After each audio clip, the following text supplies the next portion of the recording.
the Independence Bowl on KCPQ, featuring the Washington Huskies versus the Tulane Green Wave, is being brought to you by the freshest beers in the Northwest, Mountain Fresh Rainier and Rainier Light, by your local Puget Sound Mazda dealers, by Pacific Northwest Bell.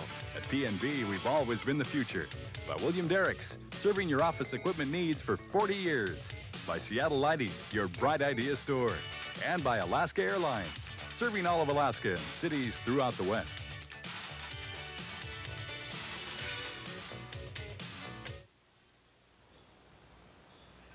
In 1985, Lou Holtz left Minnesota's Independence Bowl-bound team for Notre Dame.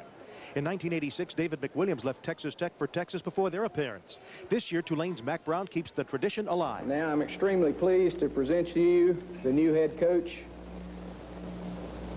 of football at the University of North Carolina, Coach Mack Brown. Mack? The cycle is completed as Tulane names its head coach. That the new head football coach of Tulane University will be Greg Davis. So without further ado, let me introduce you to our new head football coach, Greg Davis.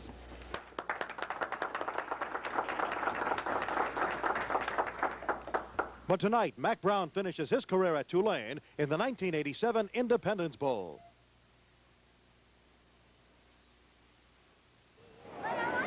The following NCAA College Bowl game is a feature presentation of Miss Lou TV Sports.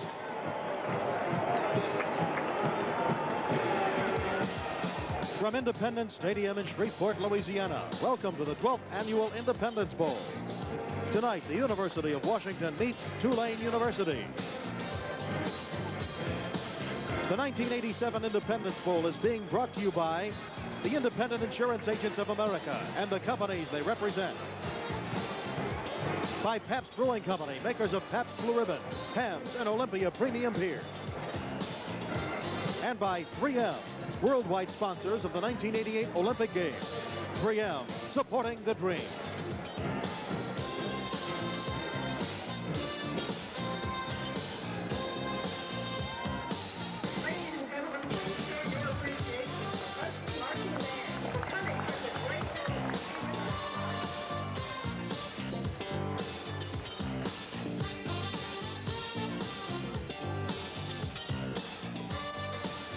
The College Bowl season begins tonight. We're in Shreveport, Louisiana for the 1987 Independence Bowl game between the Washington Huskies and the Green Wave of Tulane. Hello, I'm Steve Grad with Bob Cassiola. Welcome to our telecast. We're delighted you're with us tonight. Tulane and Washington should put on a good offensive show. But this week, the tradition continued with the change of coaches. Mack Brown going to North Carolina. And Bob, why did they wait to a few days before this game to make the announcement? Well, first of all, it's very hard to keep that quiet. And they realized that. There was too much time involved with the appointment of Mack Brown and then this bowl game. But more importantly, Mack Brown in 3 years at Tulane has created a real trust with his team, his players, his coaches, and he wanted to be known. And in making it known, he also made it very honest with his players, and he also got a chance for his assistant, head coach, and associate, longtime associate Greg Davis to get the job. We talked about a tradition. Here's how it started. First of all, Lou Holtz left Minnesota to go to Notre Dame. John Gutekunst is assistant coach. No hard feelings there. In '86, Texas Tech. David McWilliams went to Texas. They didn't want him back. Spike Dykes coached, and now Mack Brown will coach. In tonight's game, by the way, we have two sideline reporters to keep you up to date on what's going on the Washington and Tulane sidelines. Those of you in Louisiana are very familiar with Lanny James. He'll be patrolling the Tulane sideline. And in the Pacific Northwest, you've seen Keith Shipman. He'll be on the Washington side. Right now, let's go down to Lanny James. Thank you, Steve. I'm very familiar with this Tulane football team. I saw them the last game of the season against 7th-ranked LSU. LSU held them to 7 points in the first half, but then the Green Wave exploded for 29 in the second half of that ball game before finally losing 41-36. The problem with the Green Wave, they haven't been able to stop anybody. If they can slow down Washington tonight, the Green Wave, if they get their offense going like they usually do, should have a good chance to win. For the Washington outlook, let's go to the other sideline to Keith Shipman. The Washington tonight's game is an opportunity for them to earn some respect for a season that really wasn't living up to all the high expectations they had going in. Chris Chandler will have to get that offense moving for Washington. They'll take it defensively, but conversely, Washington's defense will have its hands full tonight. They haven't had a great deal of success this year against teams like like Tulane would spread out the field and move the ball all over the place. Washington and Tulane in the 12th annual Independence Bowl. The matchups are coming up next.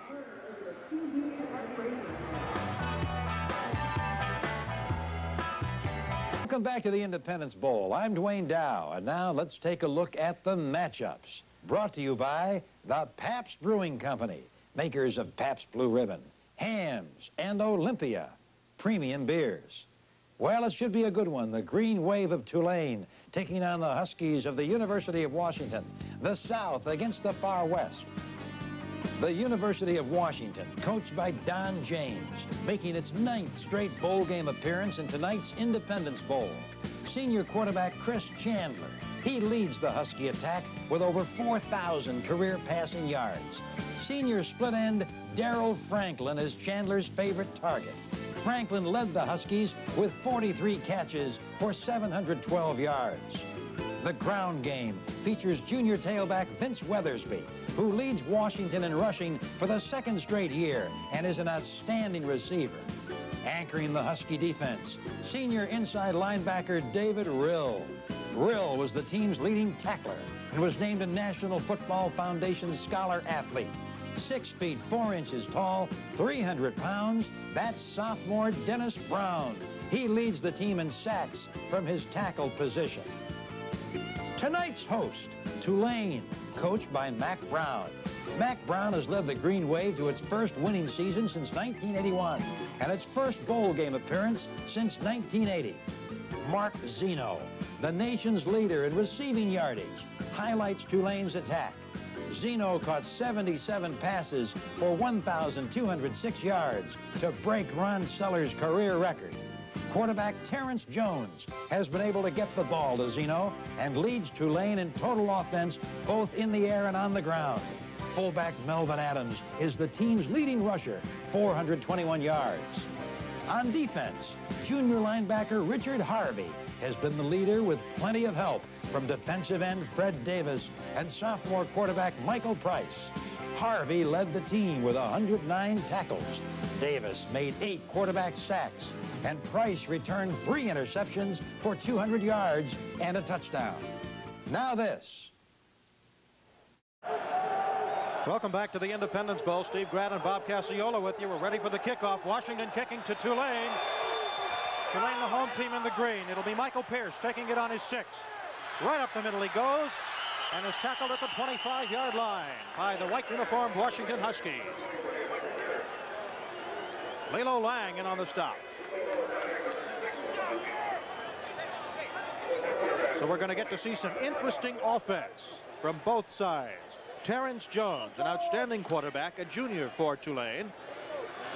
He's going to give Washington all types of fits tonight. He's tough to contain. When he scrambles, it's not to avoid a rush, it's to buy time for his receivers to get open. 1st and 10 just underway. Flips it out to the left side. That's Marvin Allen, and he's down the far sideline before he's bumped out of bounds. Big gainer. Darrell Hall makes the tackle as Marvin Allen, and Melvin Adams will be in the backfield. Maurice Nelson, the flanker. Wide receiver Mark Zeno, and the interior line will include Lockley, Repole, Beck, Darren Shoulders, Jim Bishop, and the tight end Jeff Kinyol. We are live after that big pickup to the 43-yard line. 1st and 10 for Tulane, an 18-yard gain. Bob, that's a typical pass for the Green Wave. It's the fullback over the middle, Rodney Hunter. Now the defense for the Washington Huskies. Fred Davis on the end. Also on that front line. Well, that's the Tulane. Let's go with Dennis Brown, Brian Habib, Travis Richardson. Also Martin Harrison will put on the rush. 2nd and 7. The ball resting on the Tulane 46. Just underway, first quarter.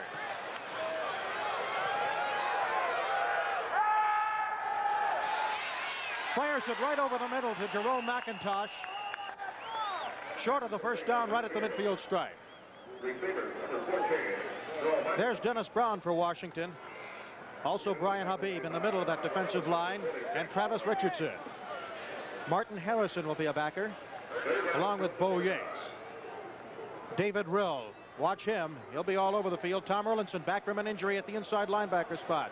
Ricky Andrews, Lilo Lang, DeMoy Williams, and Darrell Hall. That's your defense. 3rd and 2 for Tulane. The ball is on the Washington 49. Pitch out. And Marvin Allen gets the first down to the 44. Okay, they like to spread you out, this Tulane team, and what they do is come up with a single back. They use their backs. By putting their backs in different formation, they change the strength of their formation, and they can throw the ball usually off the drop back action with Terrence Jones, the quarterback, number 10, or they run the option with motion, as we saw in that last play. They put a lot of pressure on the Washington defense, particularly their cornerbacks and their linebackers, their outside linebackers. 1st and 10 from the 44. Washington stunting on defense. Nice defensive work by Dennis Brown, number 79. Also in there, Martin Harrison. Dennis Brown, the big sophomore tackle from Los Angeles at 6'4", 302 pounds. He's a player of the future, says Don James. There he is, Dennis Brown. He's had a great year as a sophomore. He says if he continues to improve, he'll be one of the most outstanding defensive players they've ever had at Washington. And by the way, that tackle by Dennis Brown just set a Washington record for tackles for lost yardage. He just passed Ron Holmes. He trailed Holmes by 1 yard. So it's 2nd and 18. No score, first quarter. 12 and a half minutes to go. Jones, pump fake. Intercepted. Darrell Hall, number 40 for the Huskies. His 5th interception. He's looking up the sideline here, and he had plenty of time. Good protection up front as the quarterback Jones takes his drop. As you see him dropping from ground level, he's going to throw over here. We see number 40. That's Darrell Hall playing in the safety position, coming over and double covering on 34. Allen, who came out of the slot position. Excellent job by the secondary in zone coverage. And they turn the ball over to their offense. Chandler and the Huskies take over on their own 38, 1st and 10.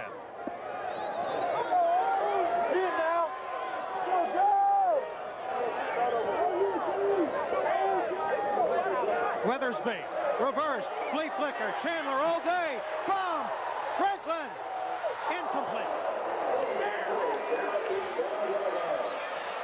What a start. They were looking for Darrell Franklin, the senior from Tacoma, who got deep behind the safety man, threw it a little bit long.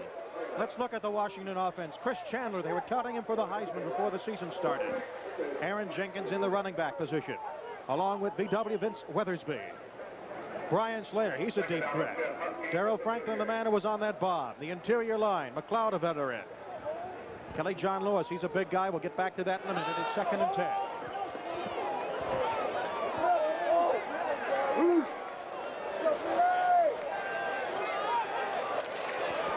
Straight give to Weathersby. Big hole. First down inside Tulane territory at the 49-yard line. And the rest of the offensive linemen. Vern Bostek will be the center. And this offensive line is mammoth. Frank Lutu, you look at some of those weights, Mike Zandowski, and then Bill Ames. This line is bigger than the starting offensive line of the Seattle Seahawks of the NFL. They can open some holes. That's what they're concerned about on the defense for Tulane is the size of this Washington team. They haven't met anybody like this in the 3 years that Mack Brown has been the head coach. Bill Ames goes in motion. 1st and 10 from the 49. The receiver Slater fell down, so it's incomplete. That time, Chandler, the quarterback, on a drop back action was looking for number 8, Brian Slater, the junior from Lake Stevens, Washington. As he came down and curled back to the ball, he slipped, and the ball was overthrown for him. But there he is, number 17, Chris Chandler at 6'3", 204. An outstanding quarterback you mentioned earlier. As we look at the defense for Tulane, Fred Davis, Rich Sauter, the defensive, and Leroy Brown, the nose guard, Carl Chambers and Lonnie Martz on the end. 2nd and 10.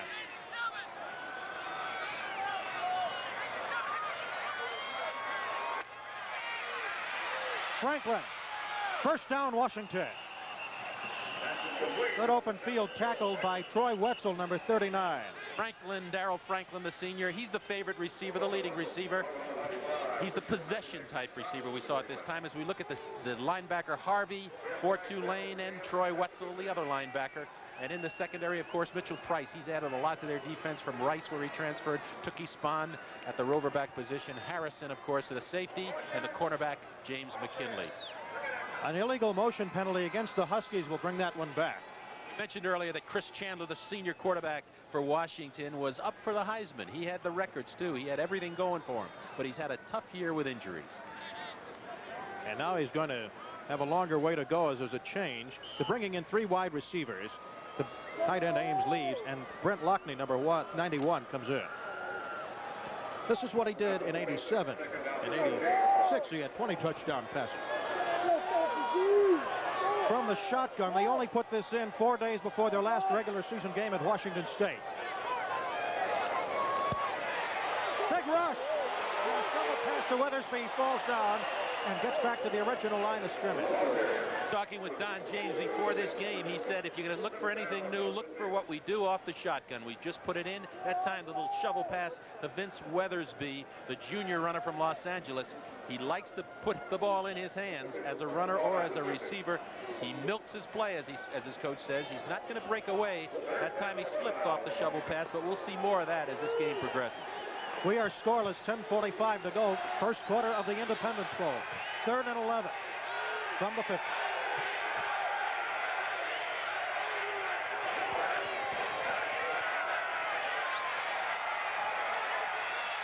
Chandler, Franklin, out of bounds at the 22. Sheldon McCullum, 25, knocked him out. That time Chandler was forced out of the pocket as he came to the left side. He had 3 receivers. We see him from the shotgun position, and he comes out and sprints. It's almost like a design sprint off of it, and you see the middle receiver here, Slater, coming across, Franklin wide open. There were 3 receivers as he comes at ground level, and you see him now. He turns to his left, gets his shoulders around, delivers the ball with a big play to Darrell Franklin. His favorite receiver in Washington is deep in Tulane territory. A 28-yard gain. 1st and 10 from the 22. Single back.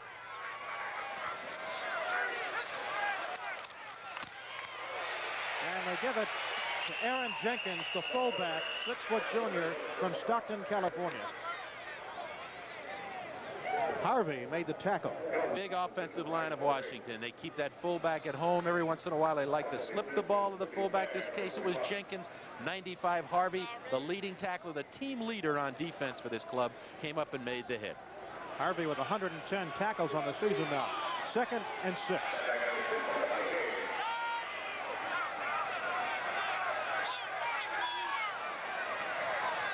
Slater in motion.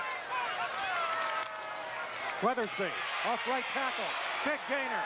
First down at the 10-yard line. Mitchell Price from the free safety makes the stop. And here's where the size is a factor. Zandowski, the right tackle, number 75, got a good block and gave Weathersby a chance to get up in the hole. As we look at this from the end zone, it's just a little toss to 22 following his fullback. Jenkins, 29, gets a block on the corner, but the big block downfield was by Zandowski, the tackle, opened up the hole. First down. When they juggled their offensive line and put Zandowski at right tackle or put Phil Ames at tight end, they increased their average about 80 yards per game on the ground. They can still make a first down without making a touchdown. Weathersby, 5 to the 3-yard line. Thurston Harrison, a cornerback, in on the stop. Weathersby, the junior back, tailback from Los Angeles, a solid runner as we see again. They're just coming after now. They're in power formation. They slip the ball to 22 Weathersby. He gets on the corner, and he's forcing the secondary here. Thurston Harrison, number 9, to come up and make the hit. And there he is, 5'11", 202, described by his coach as a guy who seldom breaks it, but he milks every play for the most yardage. Very durable and already moving in on some records at Washington. 2nd and 3 from the 3. They stopped the Washington's attack that time. Aaron Jenkins. Great hit by the cornerback. McKinley, number 6, came up and hit him low, stopped him right on the line of scrimmage. Big play defensively for Tulane. Mack Brown, his last game at Tulane. He'll take over North Carolina at midnight. When he took that program over, they didn't know if they were even going to have football. It was after the basketball scandal. Now, a $6 million complex. Washington banging on the door. Here's Covington. Tony Covington scores a touchdown, and it's 6-0 Washington.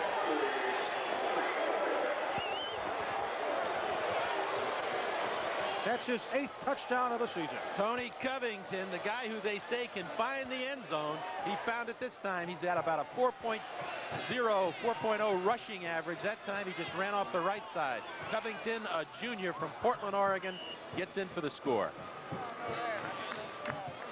Randy Brownlee, the transfer from Southern Methodist, will try the extra point. He's perfect in 30 tries this year.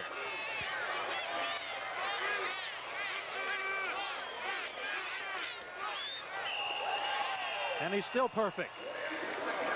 So the Independence Bowl is underway. We have 7:43 to go in the first quarter of play. And after an interception, Washington leads Tulane 7-0.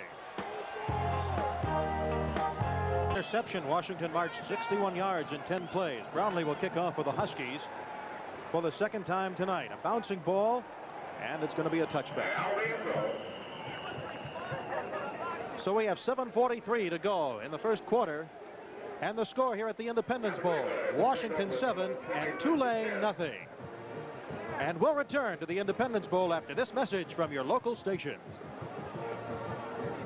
Back to play, and Jones completes it to Mark Zeno, the all-time NCAA receiver. That time Jones dropping back quickly, hit Zeno coming from the top of the screen across the formation. On a crossing pattern underneath the linebackers at good yardage. That's the way he's got to look for Zeno. They're double covering him on the outside. They can break him inside or outside. That time they brought him across the middle. He's awfully elusive to cover, especially if he ties up with a linebacker.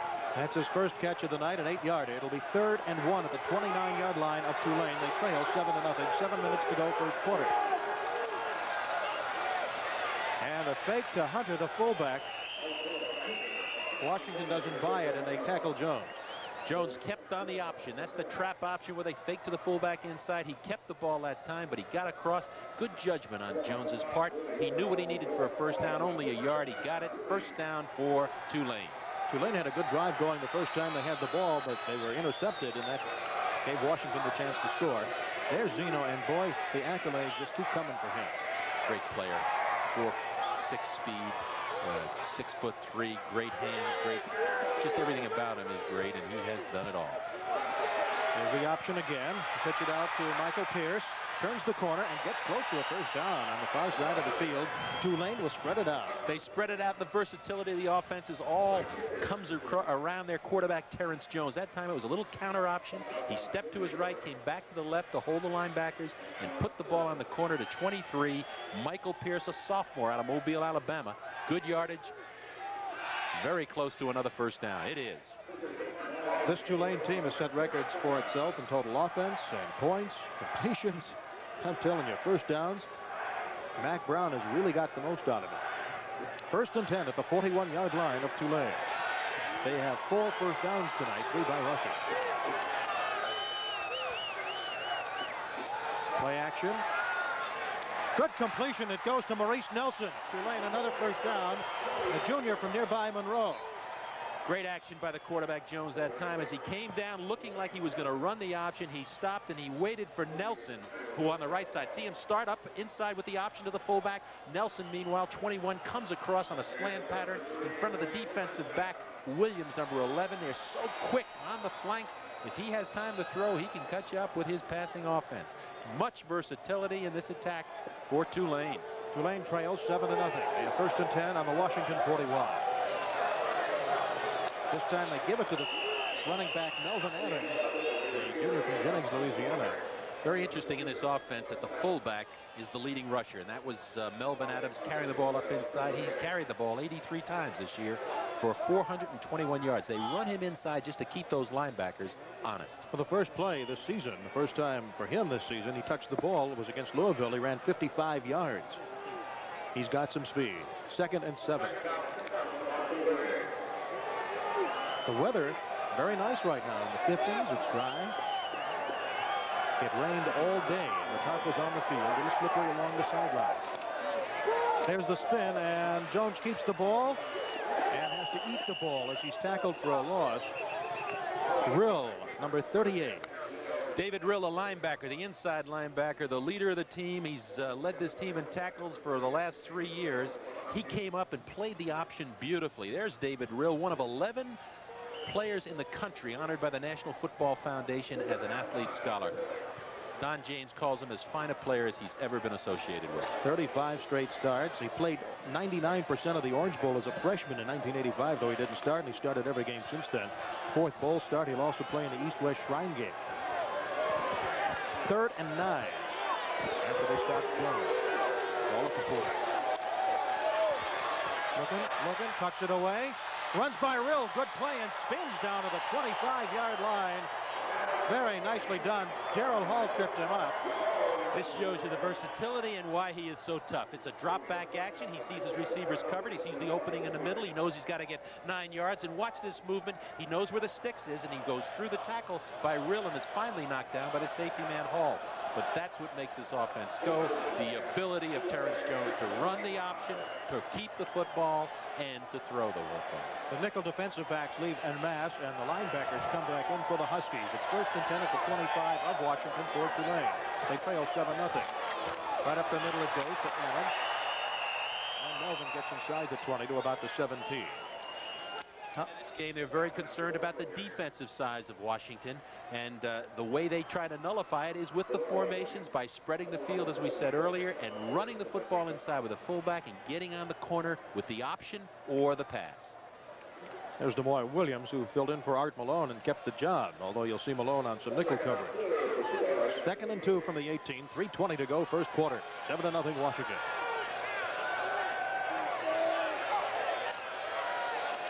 They're going to stay with it up the middle as Melvin Adams is hit by Rill. Looks like he coughed it up, but the referee has not signaled that anybody. Let's tell you that the officials tonight are Mac Gentry, Pete Williams, George Morris, Robert Caldwell, Ted Thomas, John Bioni, and Al Granning, with Mac Gentry the referee. They're from the Southeastern Conference.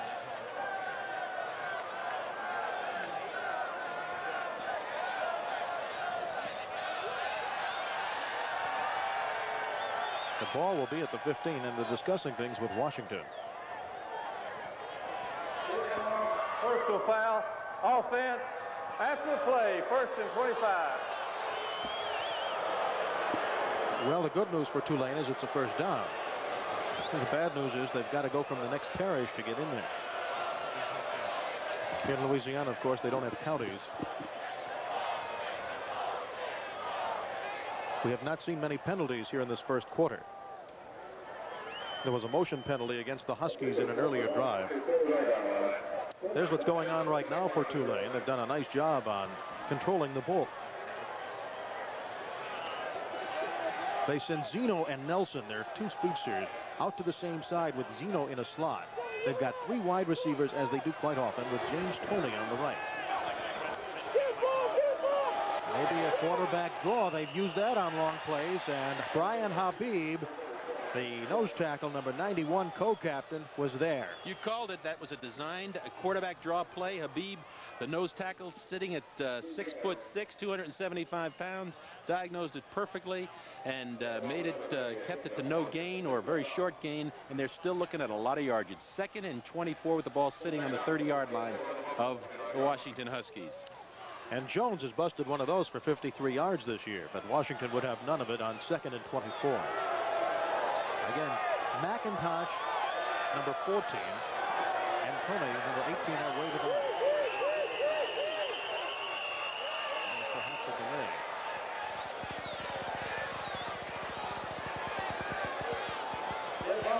delay. Delay, offense, 2nd down. 2nd penalty in this drive against the Green Wave, who trail 7-0 with 2:01 to go. They had the drive going. They got excellent field position now, and 2 penalties as we look at Don James, the head coach of the Washington Huskies. 2 penalties that have pushed them back to their to the 35-yard line for Washington, and they're looking now at 2nd down and 29. 9 straight bowl games for the Huskies, 10 and 11 years. Straight drop. Avoids the rush, this Joe. Throws across the field. It's hanging up there, and it's batted away.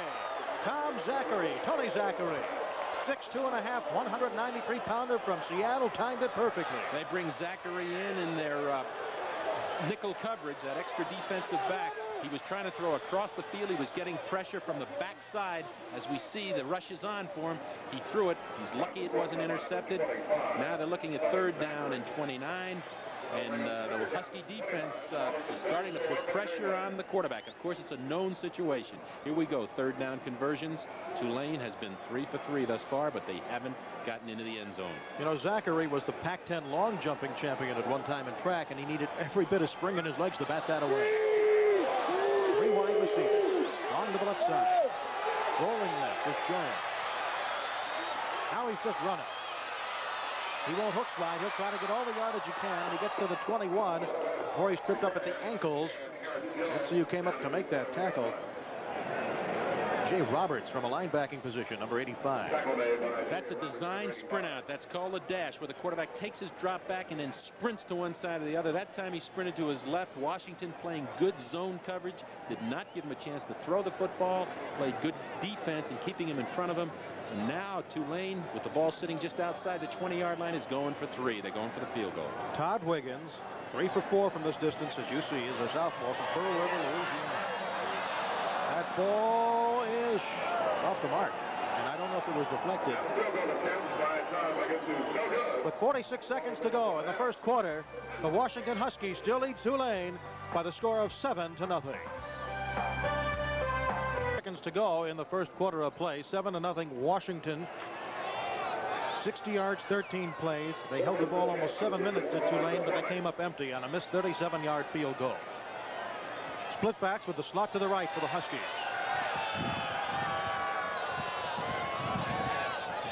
Back to pass is Chandler.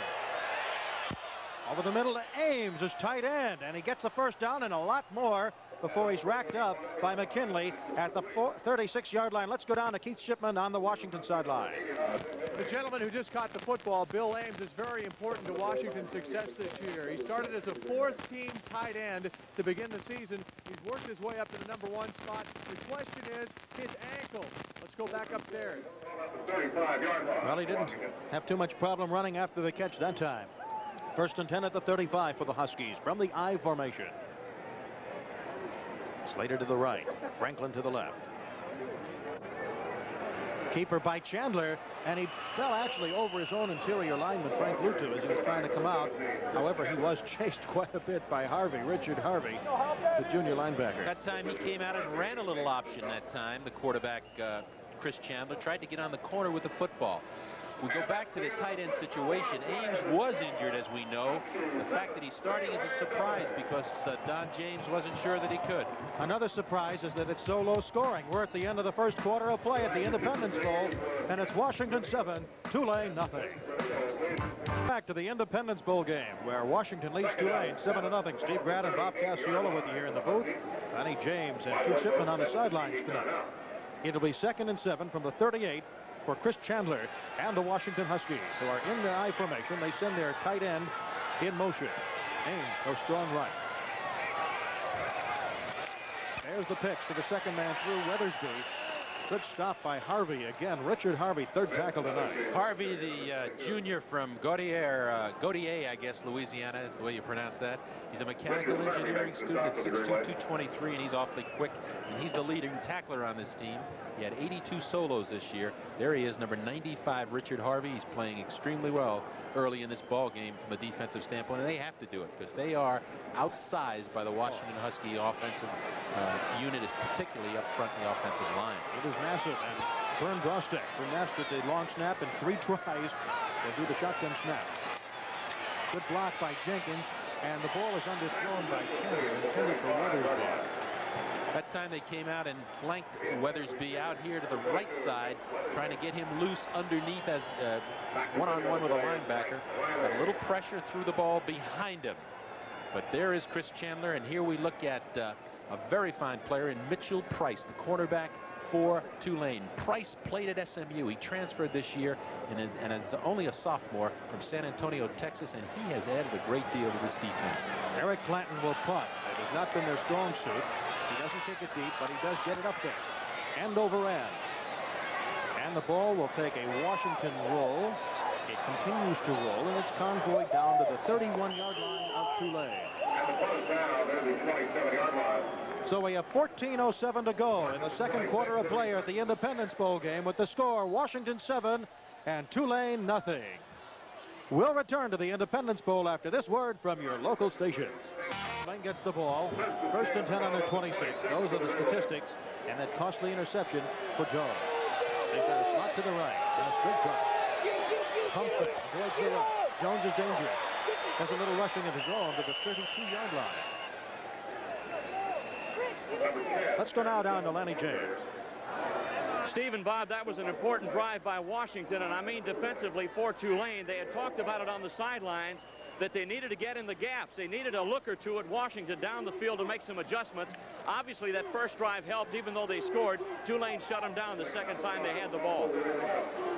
Good point, and you want to talk about how Washington secondary was so proficient in the Pac-10 this year. Roll! Come on!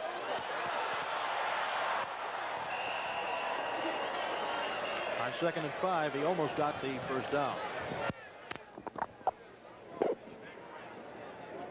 Ball carrier, number 34, Marvin Allen for Tulane. The defender of the play is Ricky Andrews, number 55 for the Huskies.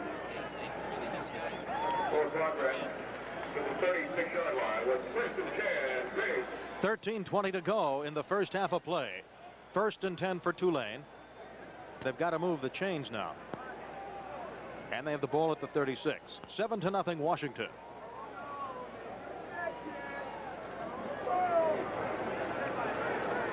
A man on the wing. That's a pretty standard Tulane offensive move. That man on the wing will be a receiver.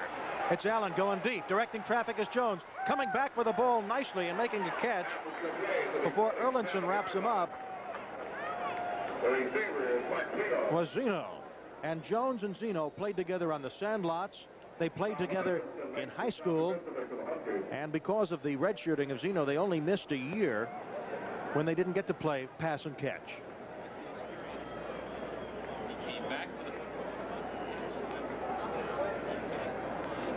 At the 47, first down, Tulane. 12:55 to go in the first half. The ball on the Tulane 47 on 1st and 10. The give goes to Rodney Hunter, and he doesn't get much. Rodney Hunter, the ball carrier. Hunter, the junior from Miami. This is cold weather for most of the Tulane players. They play indoors for all their home games. Their coldest game this year was at Memphis State, an afternoon game where they were very, very cold in the low 50s. Tonight it's 55 degrees. All Tulane receivers are wearing 2 gloves, except their tight end. And watch number 14, McIntosh. Sometimes he'll take that one glove off. He may throw the option. He's a former quarterback. 2nd and 9. Beautiful rollout by Jones. And there's McIntosh trying to make a diving catch with Art Malone on good coverage.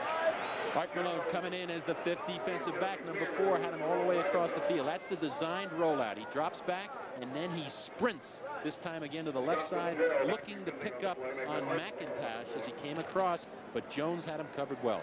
Notice that he has a glove on his left hand, but not on his right hand. Former quarterback McIntosh, we might see him throw the ball. He's been practicing coming around on an option reverse and throw, and they may come to that somewhere along the way. On 3rd down conversions, you see Tulane fairly proficient, but they've got to go 9 yards now. They're at their own 48, and they trail 7-0. 3 wide receivers. And a running back on the wing. Jones might be piled under. You bet he is. There's a sack. And I'll tell you, the Huskies just came storming in. Excellent job of pass rush that time. They just kept him in the pocket. They didn't let him get out to the outside. Great job by the big guy there. That's Dennis Brown. And he just kept him in front of him.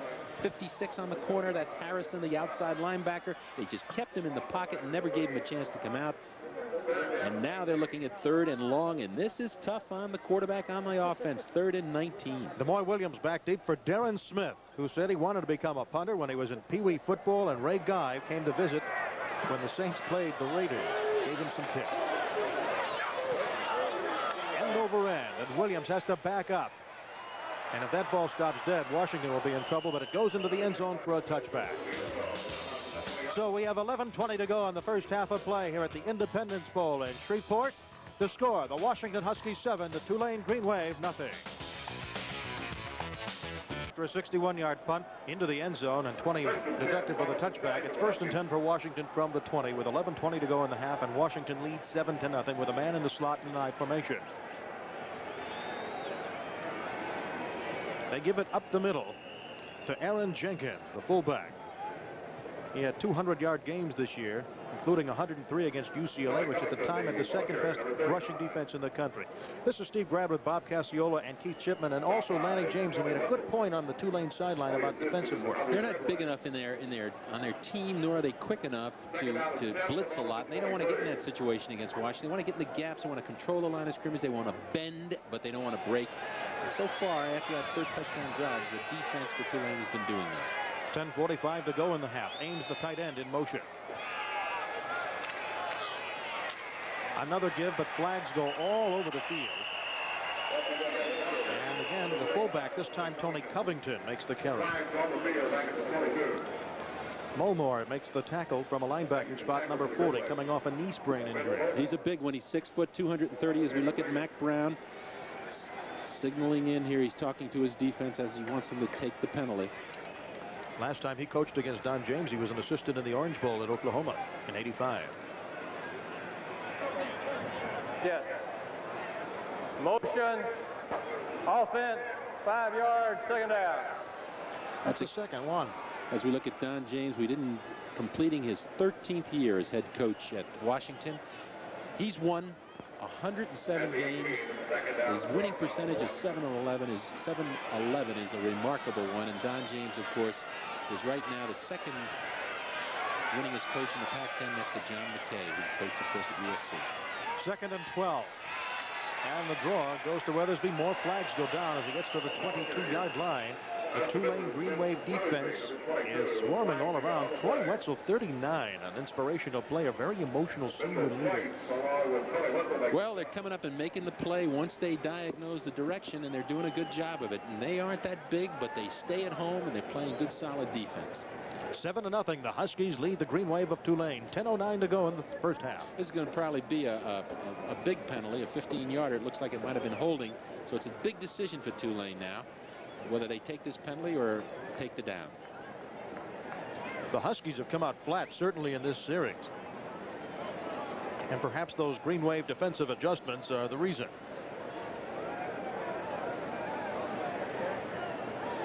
Here we go. Holding. Offense. Second down. They're going to take it. They're going to push him back as far as they can go. Now they got him inside the 10-yard line, and they're looking down at 2nd and 21. At home, up in Seattle, on the shores of Lake Washington, the Huskies very, very well. On the road, winless. Their only game on grass was at UCLA. They lost it. 2nd and 21. And again, they stay on the ground to Tony Covington. Gets to about the 15-yard line. Gain of about 6 yards. And again, Tulane won't mind that kind of play. Well, Chris Chandler and the Washington offense just wants to get a little better field position. They want to put the ball up deep in their territory. They're ahead 7-0. Get a little yardage, get some working room. Now they're looking at 3rd and 14. And they start to substitute by bringing in an extra wide receiver. Brian Slater and Darrell Franklin in the game of the wideouts for him. And 91, Brent Lockney comes in as a 3rd receiver for the tight end. Washington 2 of 3 on 3rd down conversion. They lead 7-0.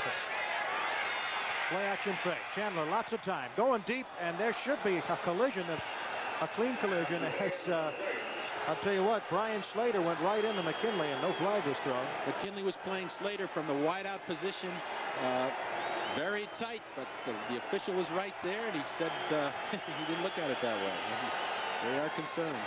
Franklin and Chandler discussing it very politely, as they should. Okay. Tulane has an opportunity here to get the best field position of the night. They've got Washington deep in their own territory.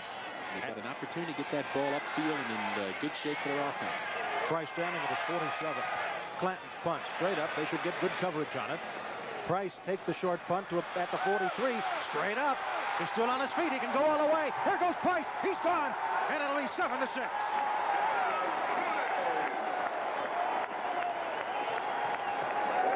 Mitchell Price from San Antonio's first touchdown on a punt return.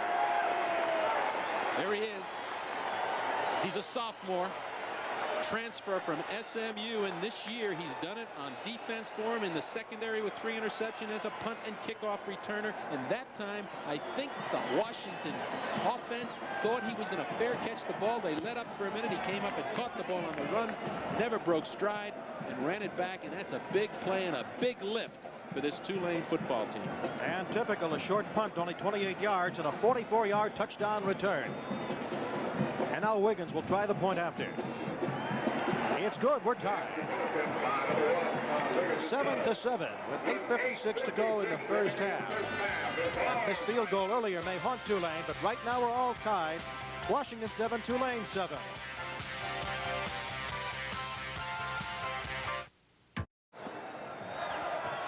Greg Lewis and Andre Riley will return this kickoff from Todd Wiggins. 8:56 to go in the half. We're tied 7-7.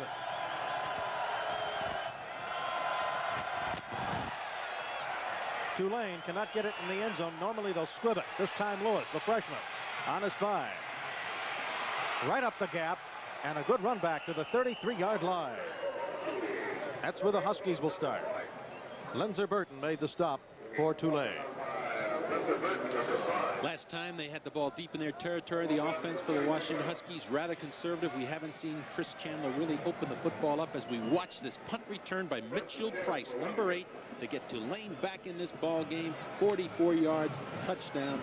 Great effort by a fine athlete, a sophomore out of San Antonio, Texas. From the I formation with a tight end in the slot to the left come the Washington Huskies. 1st and 10 from their own 32. Haynes goes in motion. Chandler wants to get it right back. He's got Slater. Long loping steps and a flag down. It saves a touchdown. Mike Riley, number 41, the nickelback, the freshman. Riley came in the safety position. They shifted positions on him. They put Riley in the safety position. This is a little bootleg action by Chandler as he came off the play fake and he put the ball up. And what Riley did as we see the ball come down is he face guards the receiver, and that is interference. Watch it here. See him with his hands up right there. Pass interference. Defense. 15 yards, automatic first down. And they opened up right away off the play action fake. Good job by the quarterback Chandler. He threw the ball well. He was open. Tulane penalized 3 times, 35 yards. Washington 3 times, 19 yards. 7-7. 8:41 to go in the second quarter. There's an example of those penalties. Franklin way out to the left side. Slater flanked to the right. And a strong right out of the eye. And Slater in motion. Weathersby. Nice running room to the left side. Gets across the Tulane 45 to about the 44-yard line, just short of the first down. A host of tacklers in there, including Carl Chambers, one of the bigger men, 6'6", 260 senior from New Orleans, number 53. They just went after him that time, got the ball to the tailback deep and let him run off the left side behind his fullback, Aaron Jenkins, who made the block for him. Good yardage. Now he's looking at 2nd down and 2. Weathersby 5 carries, 37 yards. Didn't know till 3 days ago that he'd play. He'll need some shoulder surgery after the season. He's a junior. 2nd and 2. Keeper.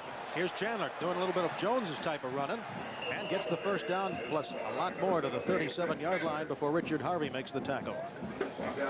Here it is. This is a naked bootleg. He just comes out, fakes the ball to the tailback, comes back to the right side on the screen before the safety man, Lenzer Burton, number 5, comes up to make the hit, but he's got the first down. Good action. Good job by the senior quarterback, Chris Chandler from Everett, Washington. Really has had a tough senior year with injuries, but the records speak for themselves. He has just been outstanding throughout his career for Washington. He's averaged 3 yards on each rush, and his longest was a 54-yard gainer. 1st and 10. Doyle Weathersby. Good running room, and Harvey makes the tackle again. What a job Richard Harvey is doing from his inside linebacker position, coming over to make the play on a little draw action to the tailback. They get good yardage, but if it wasn't for Harvey, he had more yardage going for him. He comes up with 4 yards, 2nd down and 6, and Washington is starting to take advantage of their size and the quickness of their backs, and they're mixing up their offense now as they've got the best looking drive of the night thus far. 2nd and 6, 7:05 to go in the first half. 7-7 our score. The ball is on the Tulane 33. The Huskies have it. Slater in motion. Chandler fires to Franklin at the 20-yard line, and is finally wrapped up at the 17-yard line by the Tulane defenders. Richard Harvey again.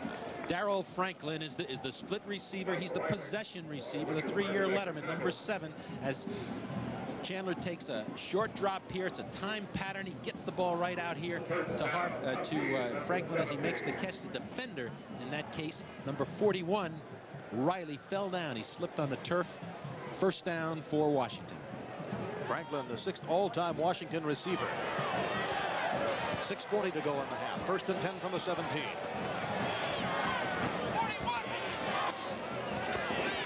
Right up the middle goes Jenkins inside the 10-yard line. Mitchell Price in on the tackle. Good block by the center, Vern Breste. Good job by the interior of the offensive line as they just slipped the ball to the fullback there and ran him up inside. Aaron Jenkins, who is the 2nd leading rusher coming into this game with a 5.2 average, and he is also a fine blocker. And we see him thundering up in here. He gets good yardage, but an excellent job up front by Lutu, the right guard, Brostek, the center, and Kelly John Lewis, the left guard. Jenkins was given the Most Improved Player award.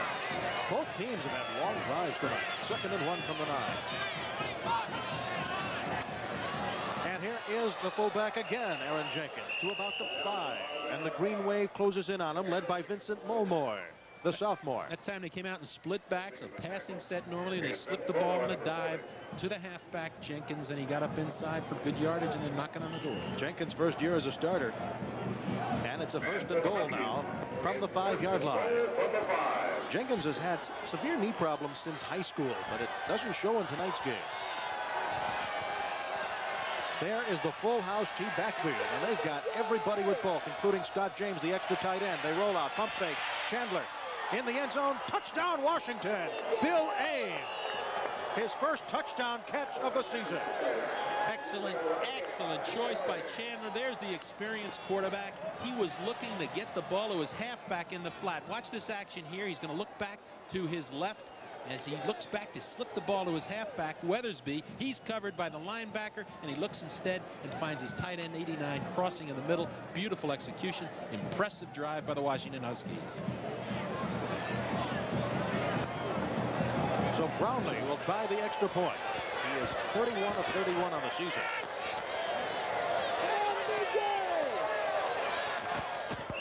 And he continues good. So Washington just brings it right down with 5:26 to go in the half. The score, the Huskies 14, the Green Wave of Tulane 7.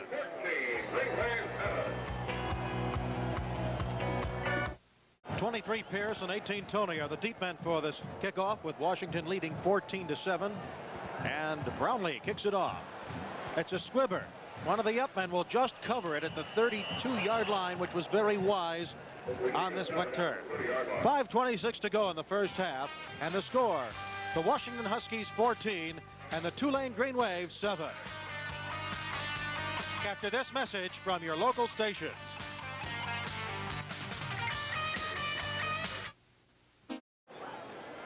Back at the Independence Bowl, 4:48 to go in the first half. Washington 14, Tulane 7.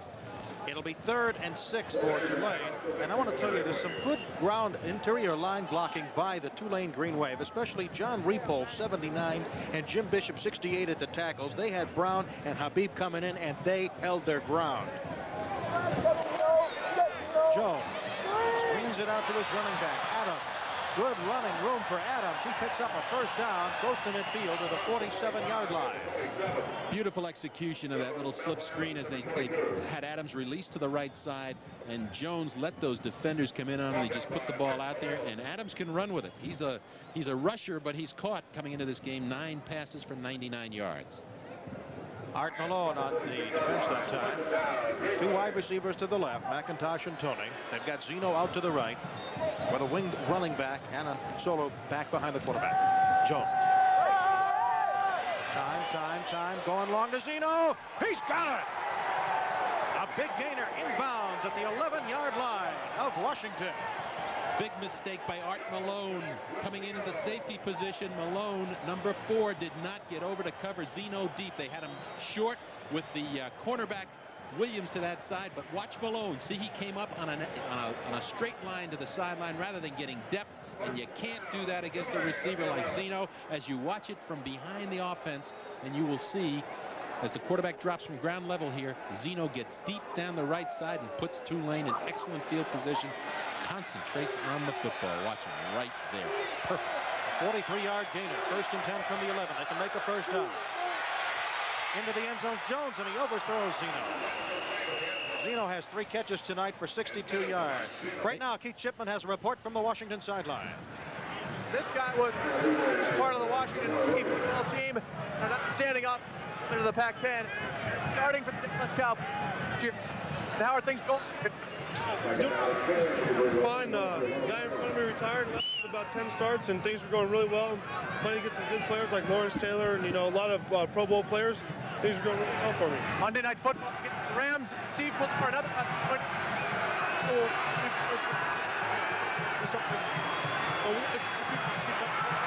And here's a pitch back. And the man, Michael Pierce, is stopped at the 5-yard line.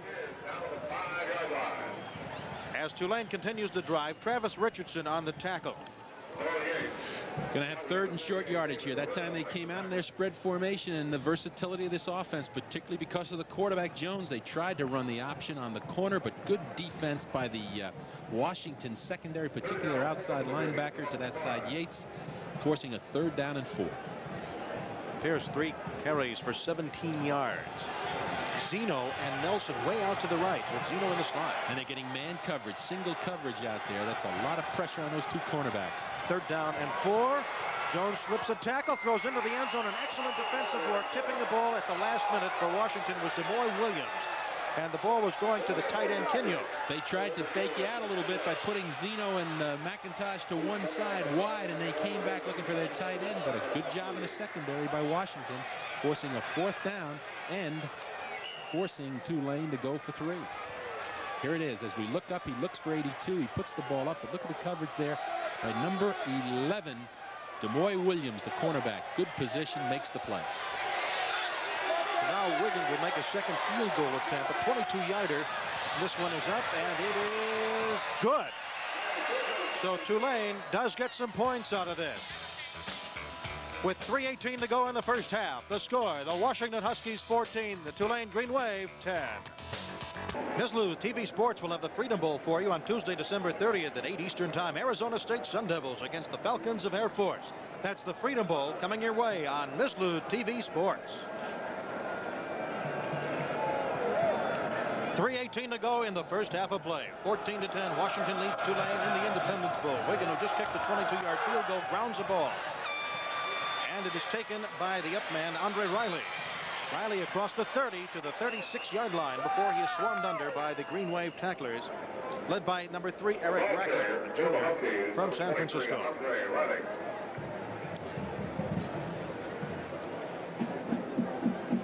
So the backfield will have Jenkins, Weathersby, and Chandler for Washington,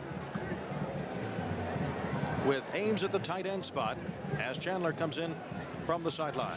Bill Ames wasn't expected to start today at tight end. He sprained his ankle against Washington State, but he's playing. He's hobbled a little bit, but it didn't hurt him from getting that touchdown on that last drive by Washington. He's a big guy at 6'5", 242, only a sophomore. Excellent receiver, and he's back in that ball game playing his heart out. Chandler tonight, 5 for 9, 67 yards and a touchdown pass. 1st and 10 from his own 37, out of the yard. Second man through, that's Weathersby. And he spins his way across the 40. Out to 43 before Richard Harvey gets him.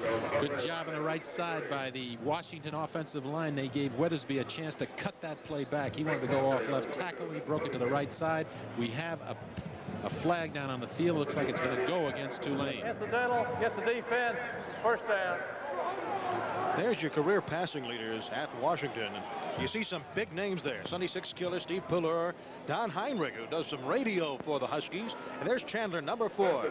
And just inducted to the College Hall of Fame. And, of course, Warren Moon, the quarterback of the Houston Oilers and a former star in Canada. 2:53 to go in the half. 1st and 10 at the 48 for Washington. 14-10 Huskies lead.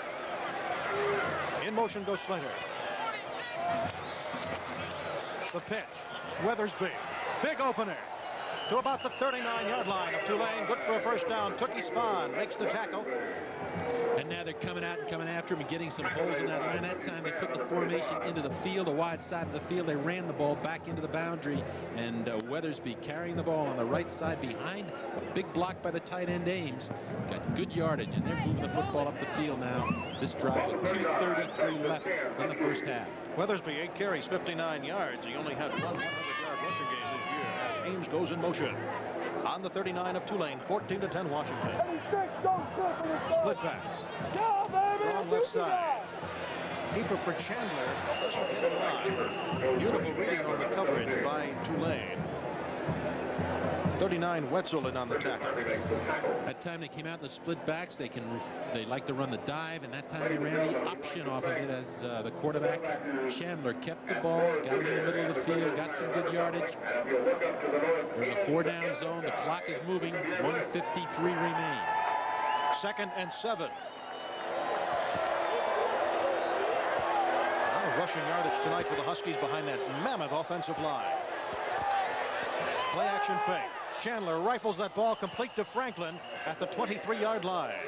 Boy, they're giving Franklin a lot of cushion by the cornerback to that side. McKinley, he really gave him about a 5-yard cushion. He just came back to the ball. Franklin, again, the 3-year letterman out of Tacoma, Washington, came into this game with 43 receptions. And look at that line, and look at the size of it. That's what they're up against. McLeod at 6'6", 280, just go right down the stream, and there's... Of course, Lutu is in there replacing Reese. Lutu, a senior's in at 6'5", 275. 1st and 10. Chandler throws complete down deep to about the 5-yard line. Slater making the catch, and boy, he gets open. He reminds me of Collinsworth of the Cincinnati Bengals. Slater, the other receiver, the deep receiver with the deep speed, coming from the left side, number 8, making the catch in front of the defensive back. Harrison, the cornerback, and again, another first down. They've got the ball deep in Tulane territory, and they've taken a timeout with 1:22 on the clock. 1st and goal from the 6. Now, Tulane has a special type of philosophy in all their games. Don't beat yourselves, play hard, and be in position to win in the 4th quarter. Right now, they're only trailing by 4. Well, this is a tough drive for him here. The big thing that's happened for the Washington offense is they've opened it up and they've let the veteran Chandler just operate, and he can do that. He's a big play guy himself. He's 7 for 11 and 99 yards with 1 TD already. He's got experience. He can run the football, and he's fairly healthy for the first time in the latter part of the season as he talks to his coach, Don James. Chris, according to Don James, likes to read the defense in reverse. As you see the Washington Bowl record, boy, I'll tell you, look at all those appearances. They're very impressive when you think about it. It's amazing. But this is their first appearance in the Independence Bowl, and they've loved it. They've enjoyed themselves. And by the way, now the Independence Bowl has all the major conferences. The Pac-10 has now been represented. And by the way, Washington led the conference in rushing with 4.5 yards a carry. And you think of those mammoth offensive linemen, you can understand why.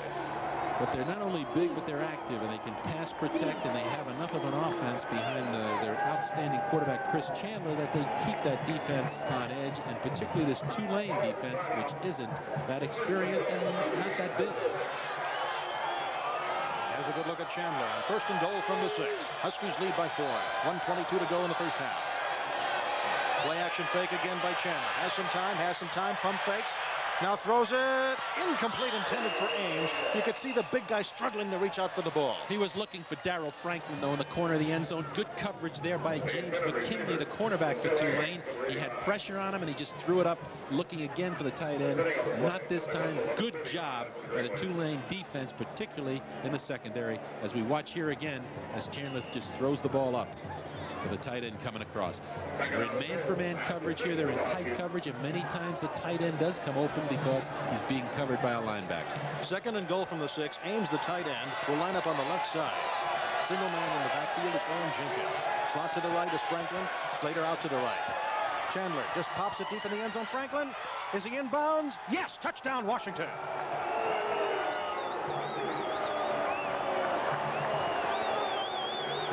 This is a great catch by Darryl Franklin and a tremendous throw by the quarterback Chandler. Watch this from the end zone. He just puts the ball up.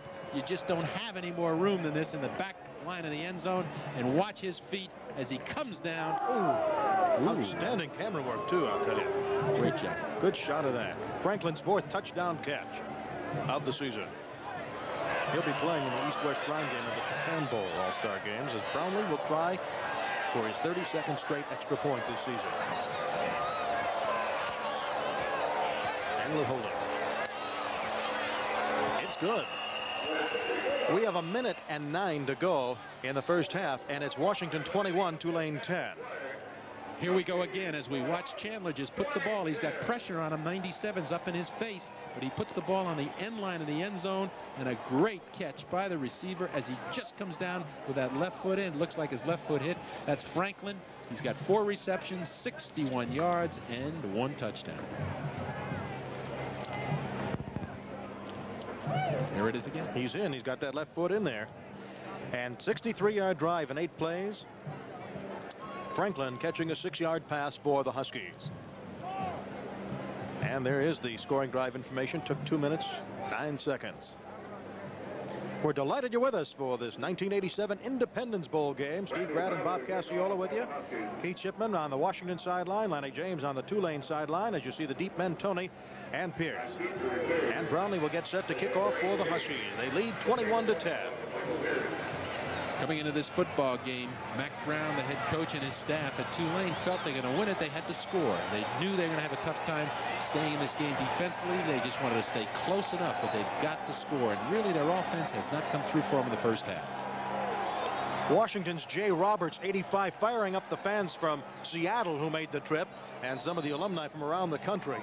You can see him. He's intense. All those Suicide Squad members are intense. And barefoot kick that time by Brownlee, taken by an up man at the 15-yard line, and he barrels his way to about the 33-yard line. That was Danny Michael, a defensive back junior from Metairie, Louisiana, right outside New Orleans. So 1 minute and 3 seconds for Jones and the Green Wave to work. They trailed 21-10. Jones passing 8 of 14, 117 yards and a costly interception on their first drive. 1:03 to go in the half.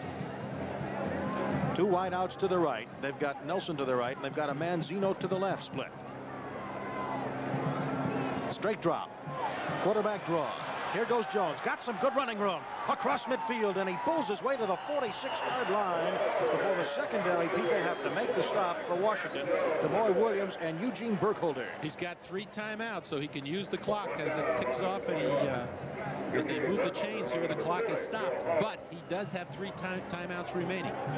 McIntosh and Tony way to the right. Zeno to the left side. Jones carried the ball 9 times, 40 yards in this first half. Straight drop again. Big rush. Screens it out to the running back, Rodney Hunter. Hunter still on his feet and down to the 40-yard line. And he's going to call one of those timeouts right now. David Rill made the tackle. This is impressive by the Green Wave. Well, they've got to do it. It's a 2-minute offense, and they've just got to get upfield and try and get some points, but they're working against the clock. There's only 36 seconds remaining. They should have used probably a timeout a little bit sooner, but they've got the ball in good field position sitting on the 40-yard line. The thing about Terrence Jones is his ability to scramble and to run puts a lot of added pressure on that defense, and that's what he's doing right now. He's got a lot of savvy when he runs. It's not just wild back there. 36 seconds to go in the half. And for you folks watching tonight's game on Mislu TV sports stations around the country, we invite you to join us on New Year's Eve for the Bluebonnet Bowl, the Pitt Panthers against the Texas Longhorns from the Astrodome, Wednesday, December 31st, live at 8 Eastern, 7 Central on Mislu TV Sports. As you look at the Washington defense, Tulane fans here, Washington defense, they'd come with an extra defensive back. Bo Yates is coming back into the game at the outside linebacker position, and he can run. He's got great speed, so they use him in the secondary coverage. They're playing with 5 defensive backs right now. Bo Yates had a 25-yard intercepted touchdown run against Arizona State this year. 2nd and 4, 36 seconds to go in the half. Jones gets out of trouble. Now he has to run away from Rill. That'll give him incentive to run. He makes the first down. Big yardage, 25, and a good saving tackle that time by Darrell Hall, number 40. But he calls timeout again, using his 2nd timeout. The ball is inside the 20, just sitting outside the 20-yard line. That time he was trying to use that design sprint out, which is drop back, and then he dashes. Here he comes. He drops back, takes a 5-step drop. This is designed. Now he sprints out to his left, and he could not get beyond the contain. Good pressure here on the corner, and that's Rill coming from his linebacker position. So he decides, instead of throwing it, he tucks it under his arm, gets good yardage, another first down. 25 seconds remain on the clock. 10 carries, 57 yards for Jones. There's where your timeouts are, with Tulane with 1. Washington's Huskies have 2 in this first half. Washington huddled around their sideline. The whole team is huddled, and they're in the talking. They know what they got to do. They just can't afford to give him the big play right now. You'll remember Wigan missed a 37-yard field goal in the first quarter for the Green Wave on a drive, so they came up empty the second time they had the ball. The first time they were moving it, and there was an interception by Hall that stopped them. It is 21-10 in favor of Washington. People expected this. Some of the Tulane people expected, with Zeno and McIntosh running all over the field, to have this a 51-49 final. Well, Washington's done a very good job of covering Zeno, particularly deep, and not giving him the chance to beat him. Once he got behind the secondary on a mistake in the coverage, but there he is. Mark Zeno, the senior, has just been tremendous, holding every existing record at Tulane, as well as NCAA pass catching. 1st and 10 from the Washington 23. 25 seconds to go in the half. 3 wideouts as usual for Tulane. He throws it behind McIntosh. McIntosh looked one way, the ball went the other. Trying to hit McIntosh, number 14, Jerome McIntosh. He's a very versatile athlete, a former quarterback, as we noted earlier, trying to hit him in the flat, give him a chance to run because he's got good speed. Lots of pressure. Washington coming with a 4-man rush that time to put the pressure on the quarterback. It'll be 2nd and 10. They bring Erlinson, number 46, in at the linebacker position. Erlinson is an outstanding linebacker who can run. He's got good speed. Running back wing to the left, 2 wideouts to the right. Hunter throws a good block and enables Jones to get away from the rush. Gets away from Brown. Still looking. Fires. And it falls incomplete. Nice defensive work that time by the secondary. Demoy Williams was there. Demoy Williams, the senior from Rancho Cordova, California, was right there with number 14, McIntosh. Did an excellent job. 12 seconds left on the clock. Let's go down to the Tulane sideline and Lonnie James. Thank you, Steve. Tulane believes they can move the football. I talked to the coaches. I overheard them a couple of minutes ago, and they said they can move it.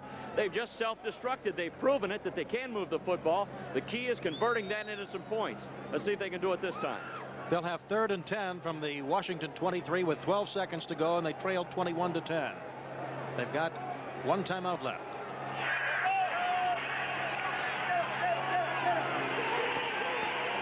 Jones fires, and it is almost picked off. He was looking for 1 man. Hall was the man covering. It was intended for McIntosh. Good coverage in the secondary and pressure by the 4 up front people for Washington, and that's the difference. They put pressure on the quarterback, forcing him out of the pocket at times. That time the coverage was there, and Mac Brown has to make a decision. Is he going to go for the TD, or is he going to go for 3? It looks to me like he's going to try to get 3 points on the board. It'll be a 33-yard attempt by Wiggins.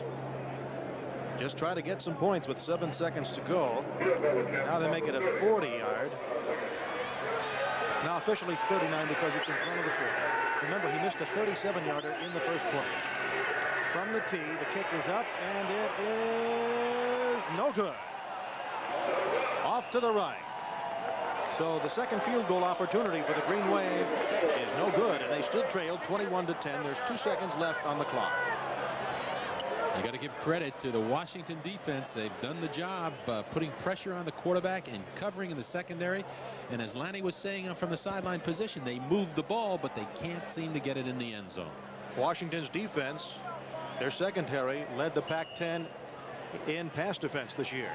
They're all underclassmen, too, as you go across that line. Lang and Hall, Burkhalter, Andrews, and Williams. They're all underclassmen, and they're looking forward to those guys coming back next year. The entire student council in the backfield to make sure nothing goes wrong with 2 seconds to go.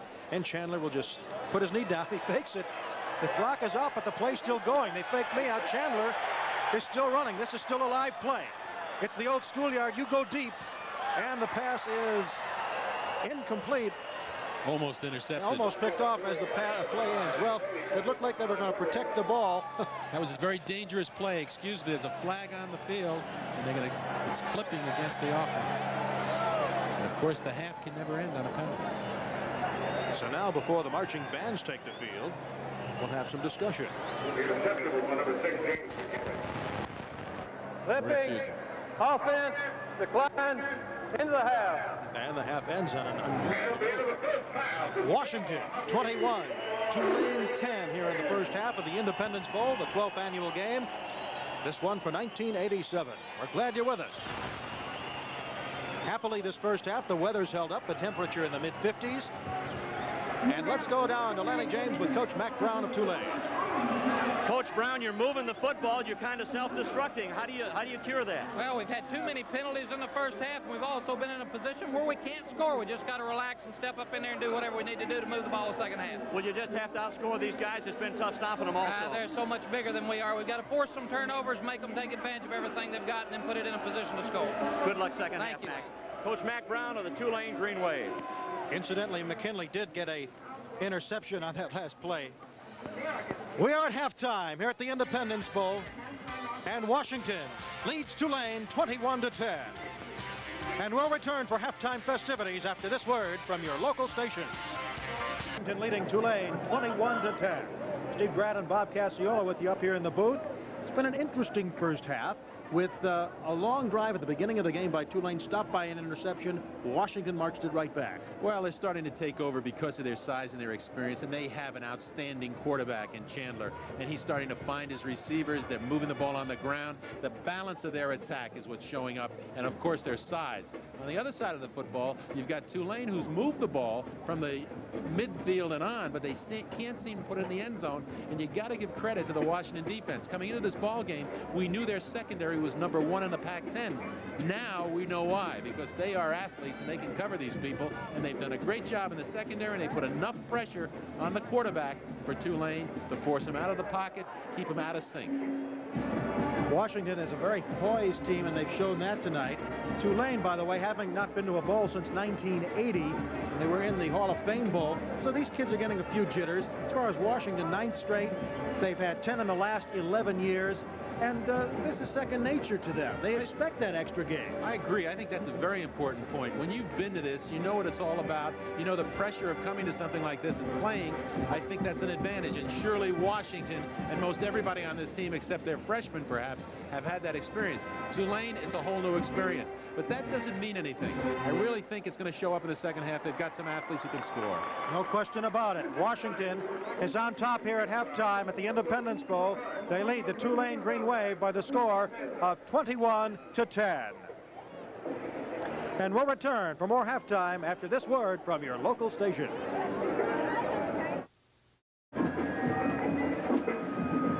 It's halftime at the Independence Bowl with the Washington Huskies leading the Tulane Green Wave by the score of 21-10. Right now, let's join Dwayne Dow at Mislu Control for this special halftime report.